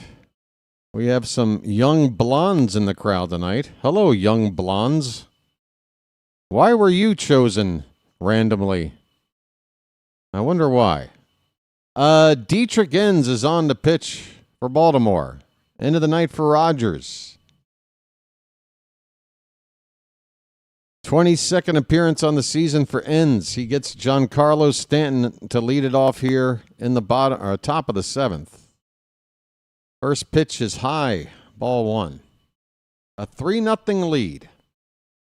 We got shut out last night. What do you say we return the favor? Yeah, they show the runs in the box, but not on. Yeah, exactly. I'm looking at it too, Phantom. I don't know what they're thinking. Somebody's asleep at the wheel. It's 1-1 on Stanton.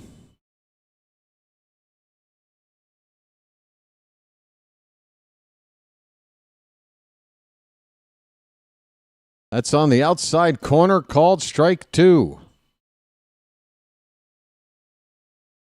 Dietrich Enns.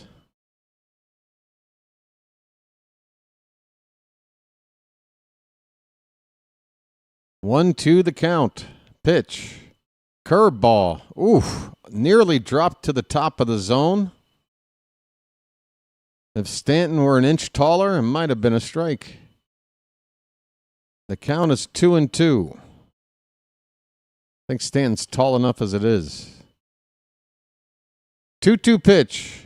Swing and a miss. Oh, the fastball. A challenge heater right down the gut.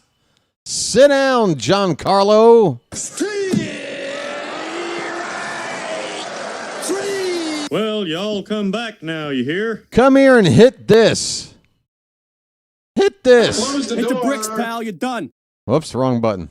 Hit the bricks, pal. You're done. All right, Ahmed Rosario with one down. That pitch a little bit up and away for ball one.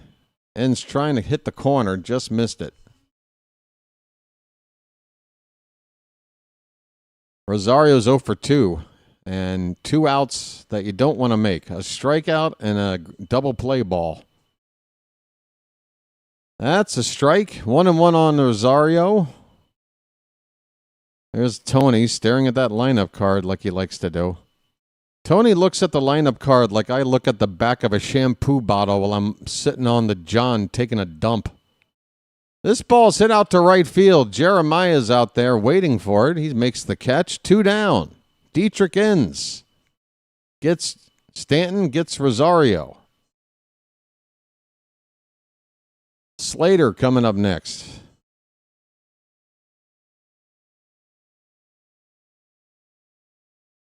All right. Folks, with a minimum of 16 starts, Trevor Rogers is now only trailing Bob Gibson in that ridiculous season of his for ERA. Slater with a base hit to center field. What are you doing, Slater? He just did the turn on the faucet signal. Austin Slater, I guess some Pavlovian response as a New York Yankee, reached first base and did this. Slater, are you on the goofballs, dude? You're playing for a different team now. Hello? Here's Jazz. These Yankees. Oh, no. Jazz lifts off. That ball's going to go. I'll be damned. Ain't that about a son of a 2-run homer for Jazz? It's a 1-run ball game. Hit it over the grounds crew shed and right. Let's hope it doesn't make a difference in this outcome because I ain't allowing that to happen. No, lefty on lefty. Jazz got all of it. Pitch on the outside part of the plate, and he still pulled it with plenty of distance. 3-2 ball game, folks. Don't you dare get all panicky on me, all right? Don't get panicky on me. Don't get panicky on me.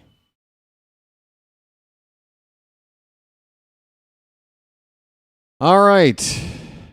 Here's Volpe. He has come close to hitting the ball out twice tonight. Checks his swing on an 0-1 pitch, and he didn't go. 1 ball, 1 strike. 2 down, 2 runs in for the Yankees in the top of the 7th.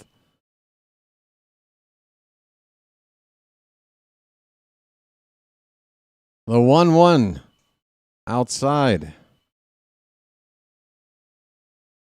Cade Stroud was getting loose along with Inns before Inns entered the game. I'm assuming Stroud would be next in line to come into the ball game. There's a swing and a miss to even up the count at 2-2. 1 more strike to end the inning. And there's a shot of Stroud right now. He is still up, and I would imagine he will be the guy to come on in the 8th inning, if not sooner. 2-2 pitch. Fouled away.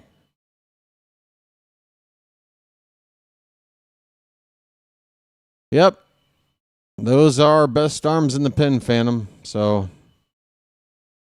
sound logic to me. 2 balls, 2 strikes, 2 out. Pitch. Wow, that ball was heading for the dirt. Volpe chased it, got a piece, fouls it away. It's still 2-2. I heard 98 Rock say the only pitcher lower through 15 starts than Rogers was Nolan Ryan, Gibson, and Ryan. It's only Bob Gibson right now. It's only Bob Gibson. The other guy on the list who Rogers is ahead of is Dwight Gooden. Popped up on the infield, foul ground. Mayo will make the catch on the first base side. to end the inning. Dietrich Inns, unfortunately, gives up a 2-run bomb in the inning, but the Orioles still have a lead and have more at-bats, more outs to play with than the Yankees do. We're going to the bottom of the 7th, folks, with a lead at home on the Yankees. Forget everything else. Those are facts. Let's roll with it.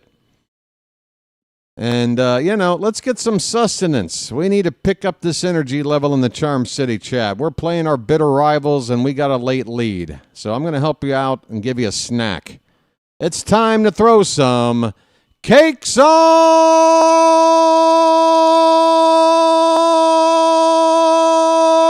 the griddle. Thank God I'm a country boy. Thank God I'm a country boy. Thank God I'm a country boy. Thank God I'm a country boy. Get them cakes up. Get them up. Uppity up, up, up. Hello. Thank God I'm a country boy. Thank God I'm a country boy. They're called cakes, folks. We put them on the griddle. You know the deal. Thank God I'm a country boy. Thank God I'm a country boy. All right. My goodness. Orioles, Yankees. Boy, I hope this matchup means a whole lot more next season. Good grief.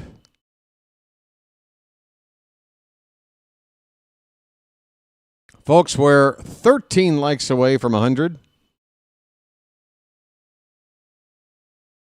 Would love to get to 100.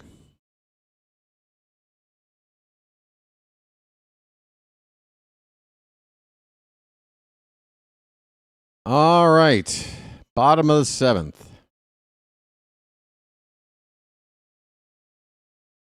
It's going to be Mayo, Holiday, and Westberg. Kobe Mayo will lead it off against Cruz. He throws a splitter low for ball 1. All right, Kobe. Just get it all on there. Just spread it out. Third at bat of the night for Mayo. He's 0 for 2. The 0-1. Oh, man. Come on, man. Even I could see that splitter starting to split. Rico Garcia is up. So Cade Stroud will not play a part in this game. Stroud was up in case Inns could not get out of the 7th. Looks like Rico for the 8th and Aiken for the 9th. The 0-2 to Mayo.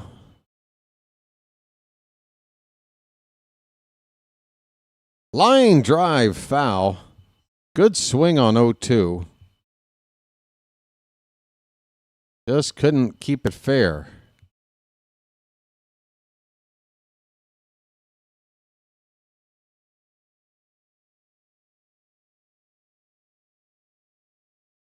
No balls, 2 strikes. The next pitch. And he chased a splitter in the dirt. Cruz very clearly relies heavily on that split finger pitch. But that's going to be the end of the night for him. Aaron Boone left him in to face Kobe Mayo with the top of the order and 2 out of the 3 next hitters left-handed. The Yankees are going to go to the bullpen to bring in a southpaw. Cruz's night's over. Call to the bullpen. There's 1 out in the bottom of the 7th. Bases are empty. Jackson Holiday is coming up next. All right, folks. We got game 3 of this series tomorrow evening. No afternoon game for this Saturday. This final Saturday home game of the season. So what's the deal? Same start time as tonight. So 6:50 p.m. the stream will start. First pitch is at 7:05 p.m. It's going to be Tomoyuki Sagano against Carlos Rodon. All right. Sagano versus Rodon. Hey, look, there are the names right there at the bottom of your screen. See? 6:50. Just like I'm pointing at. Look at it. Get on over here for game 3 tomorrow. Also, read this. Welcome. Like and subscribe. Great. Fantastic. Lovely. Okay. Has ESPN caught up with us yet? Looks like they have. 3 runs on just 4 hits for Baltimore, 2 runs on only 3 hits for the Yankees. They have 2 errors. They came back-to-back in that 2-run inning in the 6th. I honestly think it was unfair to charge Will Warren with an error on that ball hit back to him when there's a giant barrel shard also coming back at him. I mean, I just... They have ways to turn over, scoring plays like that. I think that one deserves another inspection and consider, the factors at play. If there's no bat shard coming back at him, then yeah, I would say it's an error. But you got to give somebody a break. I mean, come on. My life would be flashing before my eyes if I saw a barrel shard flying in my direction. I'm sorry. My concentration isn't what it normally would be, and it might make me make a mistake I normally wouldn't make. That's all. All right, it's 1-0 on Holiday. Next pitch is grounded to second base. He will be retired by Jazz Chisum on 2 pitches. Second out of the inning. It is... Who is this? Is that Yarborough? Oh, it's Hill. Not Rich Hill. Not that 45-year-old dude, right? Which Hill is it? Tim Hill? Which Hill is this? It's a hill I don't want to die on, I'll tell you that much. Jordan Westburg takes inside for ball 1. Westburg 0 for 3. He reached on an error. One of those 2 errors back in this previous inning. Tim Hill. Okay. Is it Hank Hill? Jesus, Bobby. Here's a little tap at a third. Barehanded attempt by Rosario. Does not work out. It's going to be an infield single for Westburg. He had the comebacker through the wickets of the pitcher his last time up, and now he sneaks one under the hand of the third baseman for another. Well, it was an error the first time. He gets credit for a hit here, surely. So with 2 down, Westburg on at first base.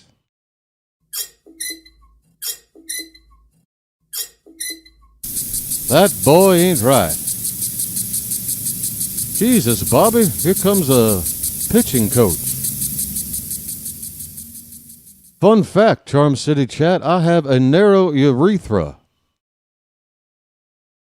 I got to work on my Hank Hill impression.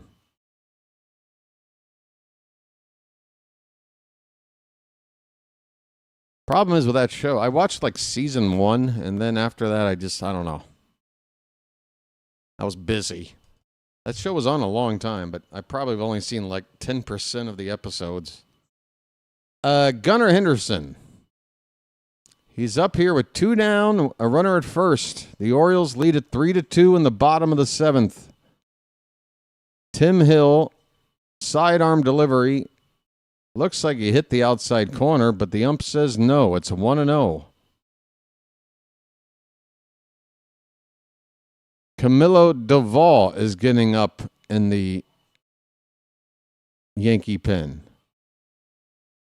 Line drive to left by Gunnar. Get down. That's a fair ball into the left field corner. Westburg's hitting third. Here comes the relay. They missed the relay, man. Westburg scores standing. More bad defense by the Yankees, and the Orioles lead it 4-2. Oh, that Yankee defense.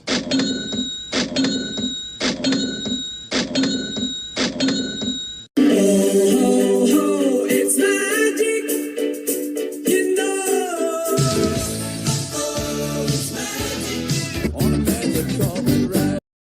On a magic carpet ride. You believe in magic. Westburg wasn't even running hard from first to second. I don't know why he wasn't running hard the whole way. Gunnar is going to be lifted for a pinch runner? Why is Gunnar jogging in? What is this? 33rd double for Gunnar. Why is he going to the dugout? Is it just to get something like a Band-Aid? Or I don't know. There better not be anything wrong with Gunnar. He looked fine jogging back to the dugout. Maybe he's got to take a leak while the Yankees make a pitching change. I don't know. I don't know what's going on, but there's a break in the action. The Orioles now lead it 4-2. And there's 2 down here in the bottom of the 7th. The ESPN page still hasn't updated the score again. It's way behind. I don't know what they're doing. Don't believe that. It's 4-2. By the way, enough light is in here now where I think I need to switch it to this, right? Does that make any difference? Let's go down. Let's go way down. Let's get dark. All right. Everybody listen up. Orioles BirdWatcher works hard and wants you to hit the like button because it's good for him and his business. Well, it's good for all of us, honestly. I mean, if you want the channel to exist, it has to grow. It has to get bigger than nothing, right? That's the deal. So hit the like button, please, and thank you. Thank you, Billy. Look, what can I tell you, folks? Let me just say this. For everybody that shows up regularly, hits the like button every time, throws a super chat in, says nice things, all those things, folks, are not in vain. Maybe some of you might start getting a little bit despondent, like, geez, BW, I've sent you a super chat.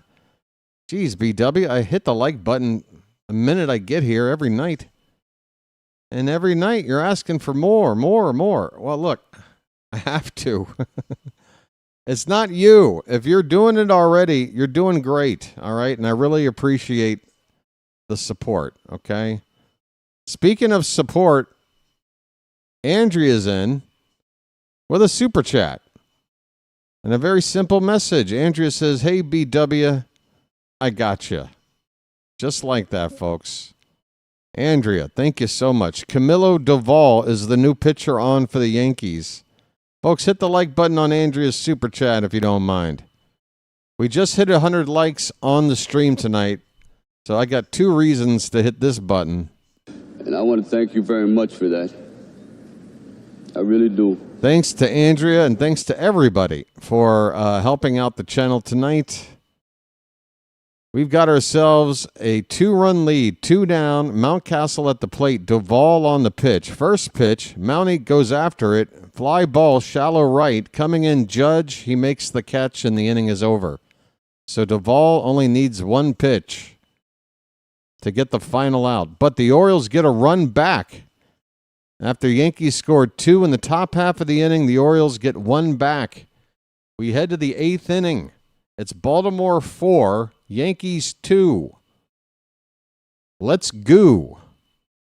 Thank you, everybody. All right, so let's refresh this. I don't know why it just says Mountcastle. I guess it was a quick at-bat. Yes. So Fox was too fast last night. Fox was too slow last night. Now ESPN is too slow tonight. I don't know what's going on. Gunnar was back out there. Yeah, it must have been he ran in there for something. Sip some Gatorade, take a leak. I don't know. Charm City chat, I got one favor to ask. I'm already saying you've done so much to support the channel, and yet here I am asking you a favor anyway. Forgive me for being greedy. But we have gotten a grand total of 1 subscriber tonight. And I brought it up a few times. I always get a little bit pensive about bringing it up more than that because I don't want to annoy those who are already subbed up, but I've said it before and I'll say it again. I truly believe that if the chat says some positive things to those watching out there that are not yet subscribed. You know, sort of endorse the idea of subscribing. I truly think it does more good than me simply asking myself. So nobody is under any obligation to help pitch subscribing to the channel in the chat. But if you do, it's going to be very much appreciated. Rico Garcia is going to pitch. What's going on with the scoreboard? Rico Garcia is on the pitch here in the top of the 8th. 2-run lead. And it's the 9-1-2 batters due up for the Yankees, starting with Austin Wells. First pitch curveball from Rico Suave drops in there for strike 1. Whoops. Wells has reached base both times up tonight with a walk and a single. He takes strike 2 from Garcia, 0-2 the count. Trying to fix that scoreboard for you. It's still behind. Andrea just gifted another Magic membership. Andrea, you sent a super chat, and now you done did that. Folks, don't let Andrea do it all alone. Swing and a miss on a changeup. Rico strikes out Austin Wells, first batter of the 8th.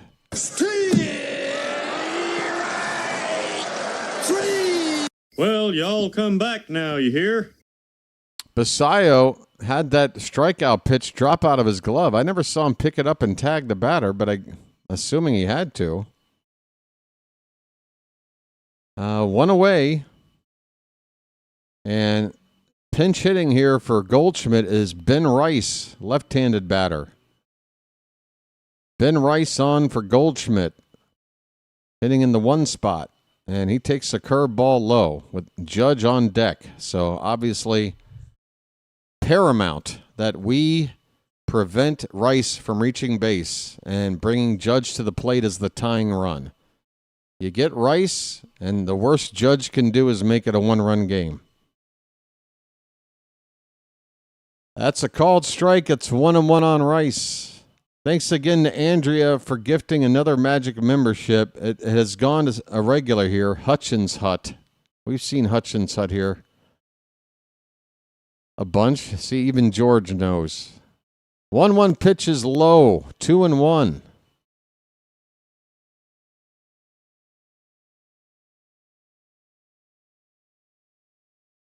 I'm listening to Kevin Brown explain the situation that I've already explained 2 minutes ago. Kevin, come on. You got to keep up with me, buddy.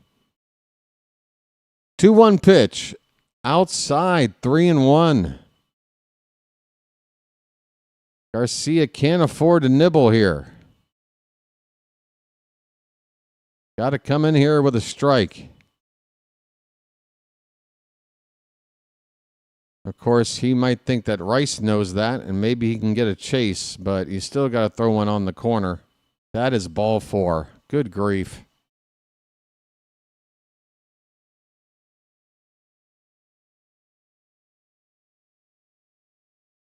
Folks, I mean, I don't need to explain it to you, right? You just can't walk the guy in front of Judge to bring Judge up as the tying run. You just can't do that.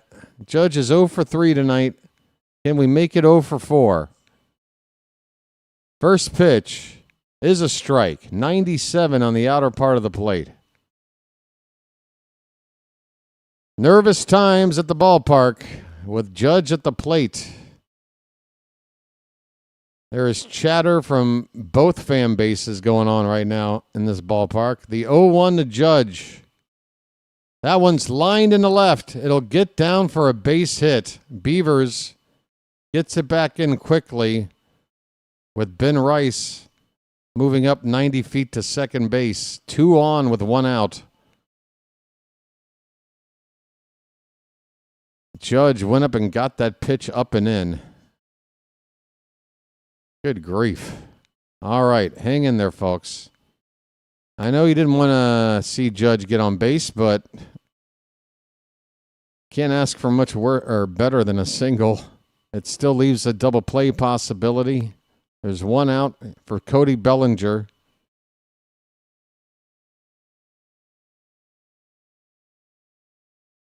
Garcia from the belt. The pitch. Breaking ball in there for a strike. Bellinger's 0 for 3.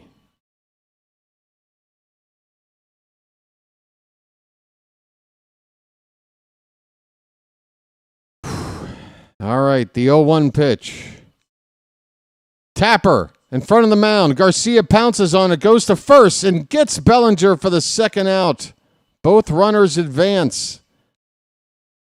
Okay. Here comes a huge moment in the ballgame. 2 down. The Yankees have the tying runs in scoring position. We need 1 out.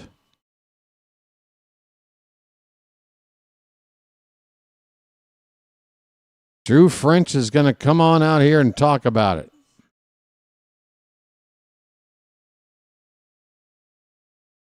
Giancarlo Stanton is the batter waiting. First base is open, but you would be putting the go-ahead run on, although it would take an extra base hit like a triple to get him in because he is slow as molasses. What do you do here? You got Rosario on deck. Keegan Aiken is up in the bullpen right now. I don't have another lefty due up until Jazz Chisum. That's 3 batters from now. Home plate umpire is right up in this conversation trying to break it up. I think what you got to do here is just pitch Stanton carefully. Don't put him on for free, but don't give him anything,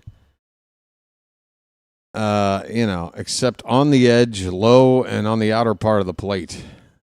And if you walk him, you walk him. Keep it down, keep it away. All right, here we go. First pitch is outside, ball 1.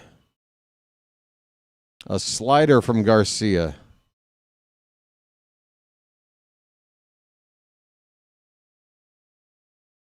The 1-0. Swing and a miss. Oh, the cheese. 96, Stanton. Missed it. 1 ball, 1 strike. Oof. Oh, my. I can't breathe. 1 ball, 1 strike. Pitch. Outside, it's 2-1. A couple of Yankee relievers are standing in the bullpen. They're already warmed up. They're just out there chilling. 2-1 on Stanton. Runners at second and third. 2 down. The pitch. Swung on. Ground ball. It's a fair ball. Throw to first is low, but dug out by Mayo, and the inning is over. The Orioles work around Judge and Bellinger and Stanton. 2 men left on base. We go to the bottom of the 8th. It's the Orioles 4, the Yankees 2. Folks. Hey, everybody, we're all going to get laid.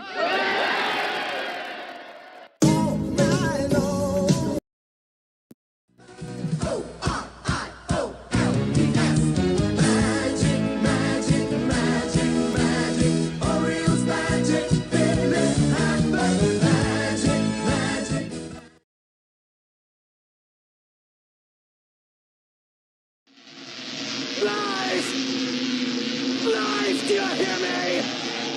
Give my creation life! Oreo. Oreo. Stick a fork in the Yankees. They're done, baby. Stick a fork in them. That was. Call it the Baltimore Miracle or some shit.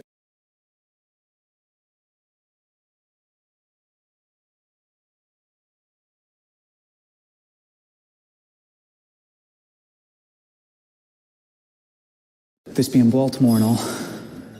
Baltimore, you are seeing history being made today.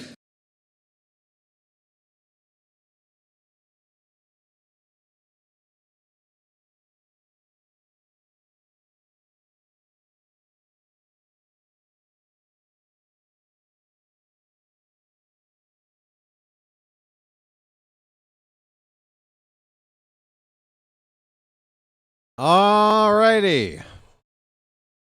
It's time for some insurance. Some folks call it insurance. I call it insurance. Folks, it's your last chance. It's last call at the bar tonight. Show me your beavers. Nice beaver. Thank you. Got Bush. We've got Bush. Mark Leiter Jr., right-hander veteran, making his 58th appearance of the season. ERA at 5.01. Opponents are hitting .295 off of him. That's not good. It's good for us.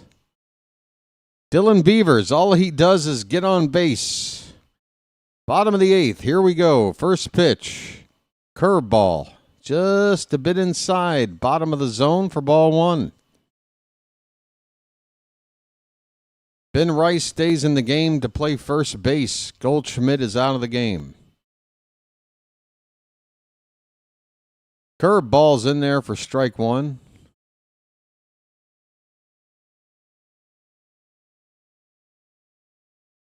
Beavers has not gotten a hit tonight, but he did get a walk his last time up. 1-1 pitch. Swing and a miss on a splitter.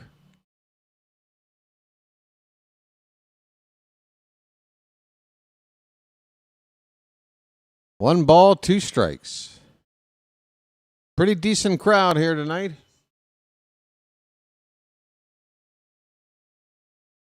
Next season, a game like this better be a sellout.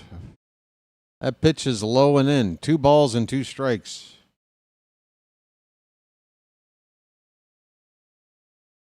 Two and 2 on Beavers. Leading off the bottom of the 8th. It'll be Jeremiah and Basayo to follow. Swung on and missed. Beavers strikes out. Another splitter from Leiter.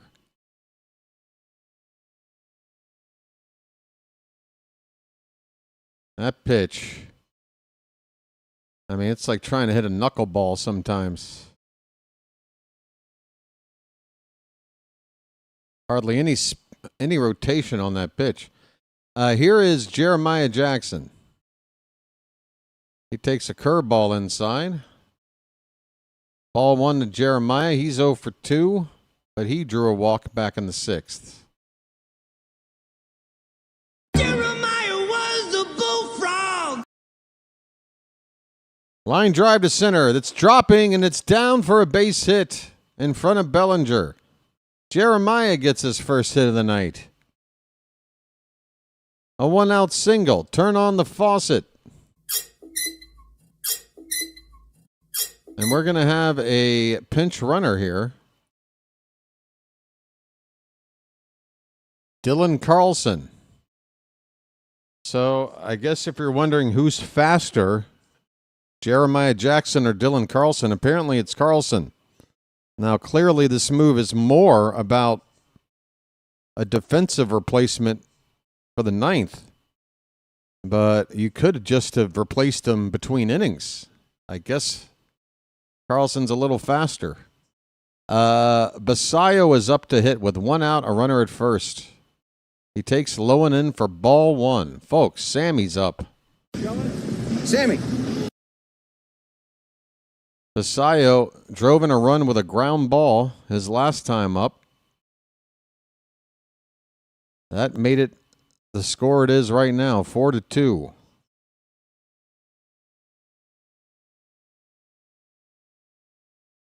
No, it didn't.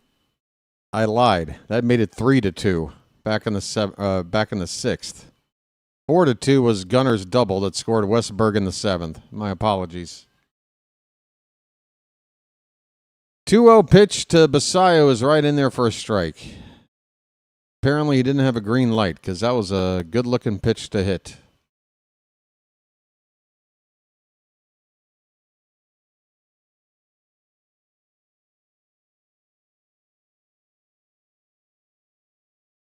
That pitch is low. 3 balls, 1 strike.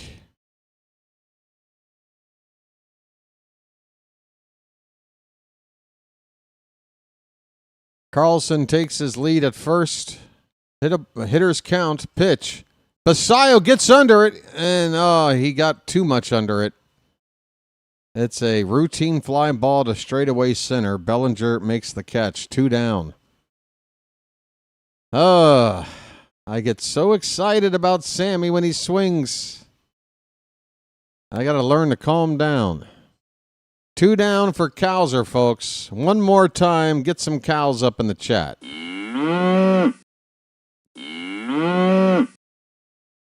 Runner at first. 2 down here in the bottom of the 8th. Cowser's 1 for 3. Check on Carlson. He's back standing.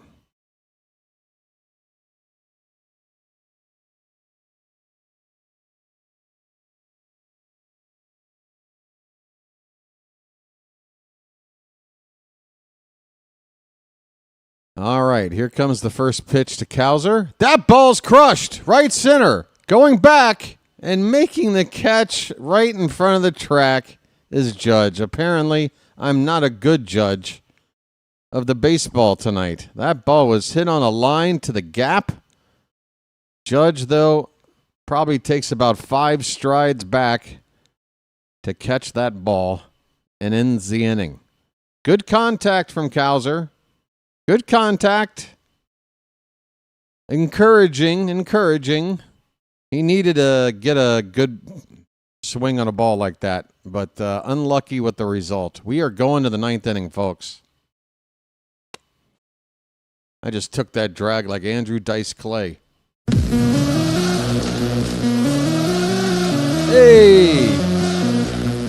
Hey, Charm City Chad, huh? Old Mother Hubbard went to the cupboard to get her old dog a bone. She bent over. Rover took over. Oh! She got a bone of her own. Folks, 9th inning coming up.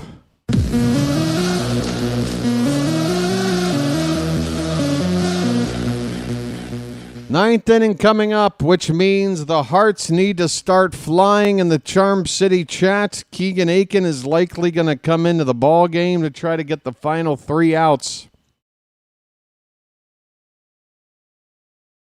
Jack and Jill went up the hill, both with $1.25. Jill came down with $2.50. Oh!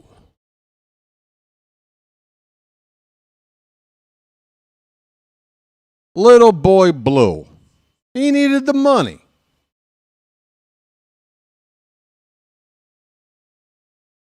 Oh! All right. Andrew Dice Clay is an Oriole fan. You know how I know that? Because of his signature catchphrase. Oh! He's an Oriole fan. Billy, I would do that one, but as you've noticed, I've only chosen the ones that leave out the foul language. There's only a few. All right, here we go. Bottom of the 9th. First pitch swinging, Rosario. It's a shallow fly ball to center. Cowser comes in and makes the catch. 1 pitch, 1 out. Rosario flies out to Cowser. 2 more outs to go.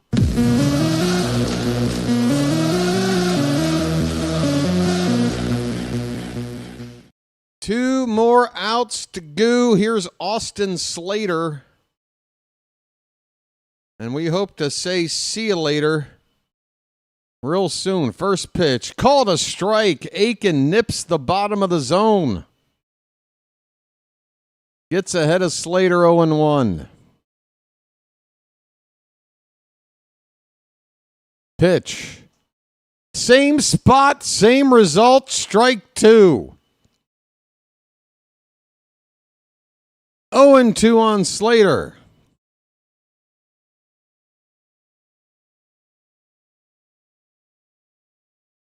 Aiken's ready for the next pitch. And a swing and a miss. Basayo tags him out to complete the strikeout.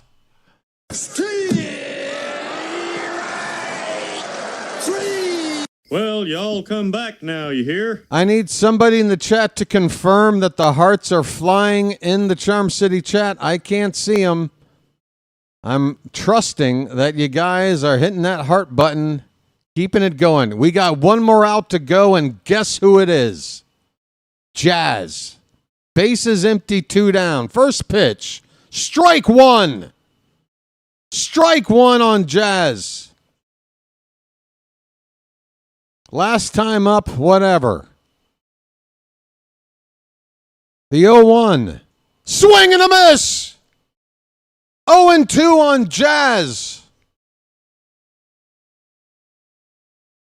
One more strike to go.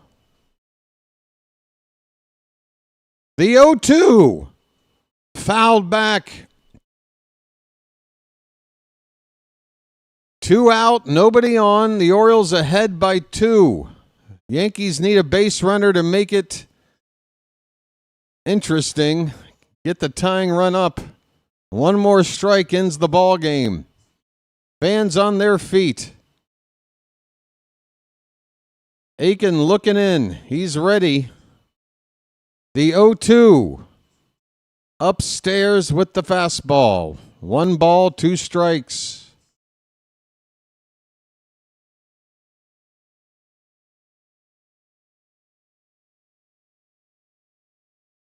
Crowd's making noise. Next pitch, swung on and miss. Jazz Chisum gets his ass struck out, and the Orioles beat the Yankees. Final score, 4-2.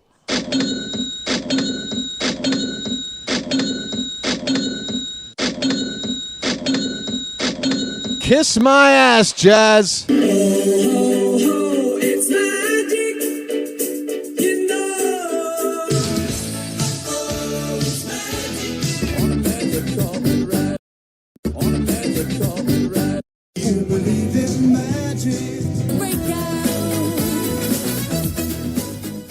Folks,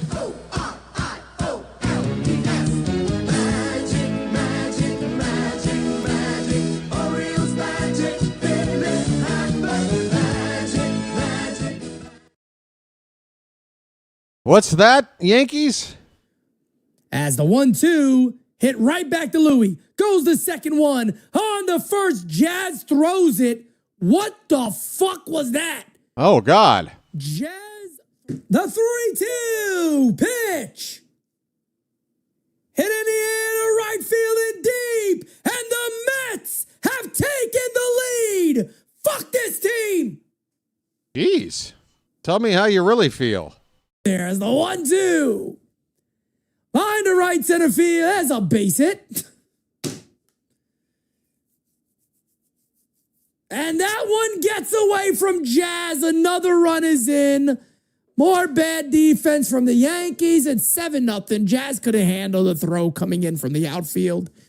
And just like that, it is a 7-0 ball game. I just fucking take the whole team off the field, man. Take the whole team off the field. Take the whole team off the field. Take them all. Get them all fucking out of here. I'm so done. I can't even look at this anymore, man. I can't look at this shit anymore. This is pathetic. This is truly disgusting. This is disgusting.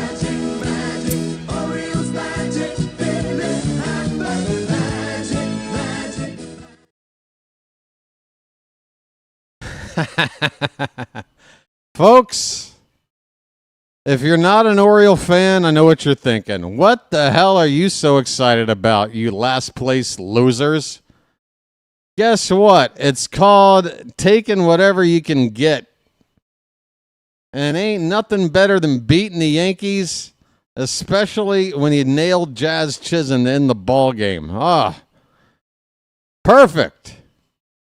Plus, Jazz had an error tonight. It was terrible. It was part of a 2-run inning that led to this here score line you're looking at. Final score, Orioles 4, Yankees 2. Trevor Rogers gets another victory. Will Warren gets charged with the loss. Keegan Aiken, look out. He's approaching double-digit saves. Hello. The Orioles still are not a team with a losing season. Not yet. 8 games to go. Trevor Rogers, 6 innings. Did not give up a run. 7 strikeouts, 2 walks, 1 hit. His ERA is 1.35. He is now, after this many starts, behind only Bob Gibson. And what was it, 67 for Gibson? That 67 season where the mound was only like, they like lowered the mound, right? Or did they raise the mound? I don't know. Whatever they did. Gibson was so ridiculous that season that they adjusted the mound to make it easier for hitters. Nobody has done anything like we've seen Trevor Rogers do on a pitching mound since vintage Bob Gibson, folks. I thought it was either 67 or 60. Okay, let's look it up. Bob Gibson, best season. I'm sure will probably get us what we need here. I admit I'm not 100% sure. It was 68. All right, good stuff, George. So, yeah, in 68, Gibson's ERA was 1.12. That is so crazy. And the kind of record that you say could never be broken. And honestly, Rogers would basically have to pitch a shutout in his last start, and he still couldn't get it down that low. That is just ridiculous from Gibson. But number 2 on that list, as of right now, ahead of Doc Gooden or any other name you want to throw out there, is our guy, Trevor Rogers. It's amazing. It's absolutely amazing. 106 pitches. He's got one more start to make this season, and it's going to be against the Yankees in the first game of that series to end it all in the Bronx. Yes, we have now confirmed for the 4th time, 1968. Okay. Thank you. Either way, boy, we love to nitpick. I mean, of course, it's baseball. Stats matter. Accuracy matters. But what matters when I'm talking about Gibson is just the comparison. Again, there's nobody else in that Gibson stratosphere except Trevor Rogers. Gibson threw 13 shutouts in that season. Unbelievable. And that's the other thing. It's not just what he's done. It's the era in which he's done it. This is not an era of baseball where this kind of pitching exists. There's a reason this hasn't happened for 56 years or whatever, 57 years. It's amazing. It's absolutely amazing. I'm at a loss for words, honestly. So Dietrich ends. He did not have a good inning. He's the one that gave up the home run ball to Jazz. Couple of hits, and they both came in to score. Rico Suave Garcia pitched a scoreless 8th inning, and Aiken a scoreless 9th. At the plate tonight, the offense, they did scratch across 7 hits and 8 trips to the plate. A much better outcome than what we did against Max Fried, or more to the point, what we didn't do against Max Fried last night. It's a 2-hit game for Gunnar. He had a run scored and an RBI. Mountcastle with the big home run ball. A couple of RBI tonight. Westberg finally got his first hit since coming off the injury list. And he scored twice. 2 of the 4 runs scored by Westberg. Basayo had an RBI and a base hit. Not all in the same spot. The hit was early in the game, the RBI later on a ground ball out. But Sammy pitching in at the bottom part of the order. Even Colton Cowser got a hit tonight, though that average is still resting below 200 at 199. Yeah, that pretty much breaks down the box score here. The Yankees, again, were held to just 4 hits in total. They made 2 errors. They're not going to be happy about that. And that ends their 3-game win streak. Let's see. The Blue Jays, well, they're getting destroyed by Kansas City, so they're not going to lose ground on Toronto, but they are running out of time. They are 3 games back of the Blue Jays for the division. 3 games ahead of Boston, at least without, Boston's got a lead. It could be just a 2-game lead on the Red Sox by the time the Red Sox game is over. Right now, it's a 2.5-game lead. It's going to be 2 or 3, depending on how that game goes. Excuse me. And, the Rays are the ones playing Boston. Boston just scored their 5th run as I'm speaking. They just went from 4-3 to 5-3 in the top of the 8th. That game in Tampa. So if the Rays are going to lose and Boston wins, I think that's the result we want at this point, because Boston gets closer to New York and we get closer to Tampa. And once again, somebody is typing in what I'm saying. Boy, that's been a regular thing tonight. BW says things, and then somebody says it right after. Folks, I promise I'm here to tell you what you need to know. If I miss it, let me know. Gibson was in 68. Thanks for that. I need to get out of here. Hey! The attendance tonight, I said we'd have 25,000 or so. It was 26,269. Time of the game was short, just 2.5 hours. Holy cow, it's only 9:45. 2.5 hour ball game. So, folks, if you want to go out and celebrate this victory, you got time. Tomorrow, Game 3. Same start time as tonight, 7:05 p.m. first pitch. Stream will start here on the BirdWatcher Channel at 6:50. It's going to be Tomoyuki Sagano against Carlos Rodon. The Orioles will be looking for win number 74 and trying to just spend one more day in a position where they can say it's not been a losing season. Not yet.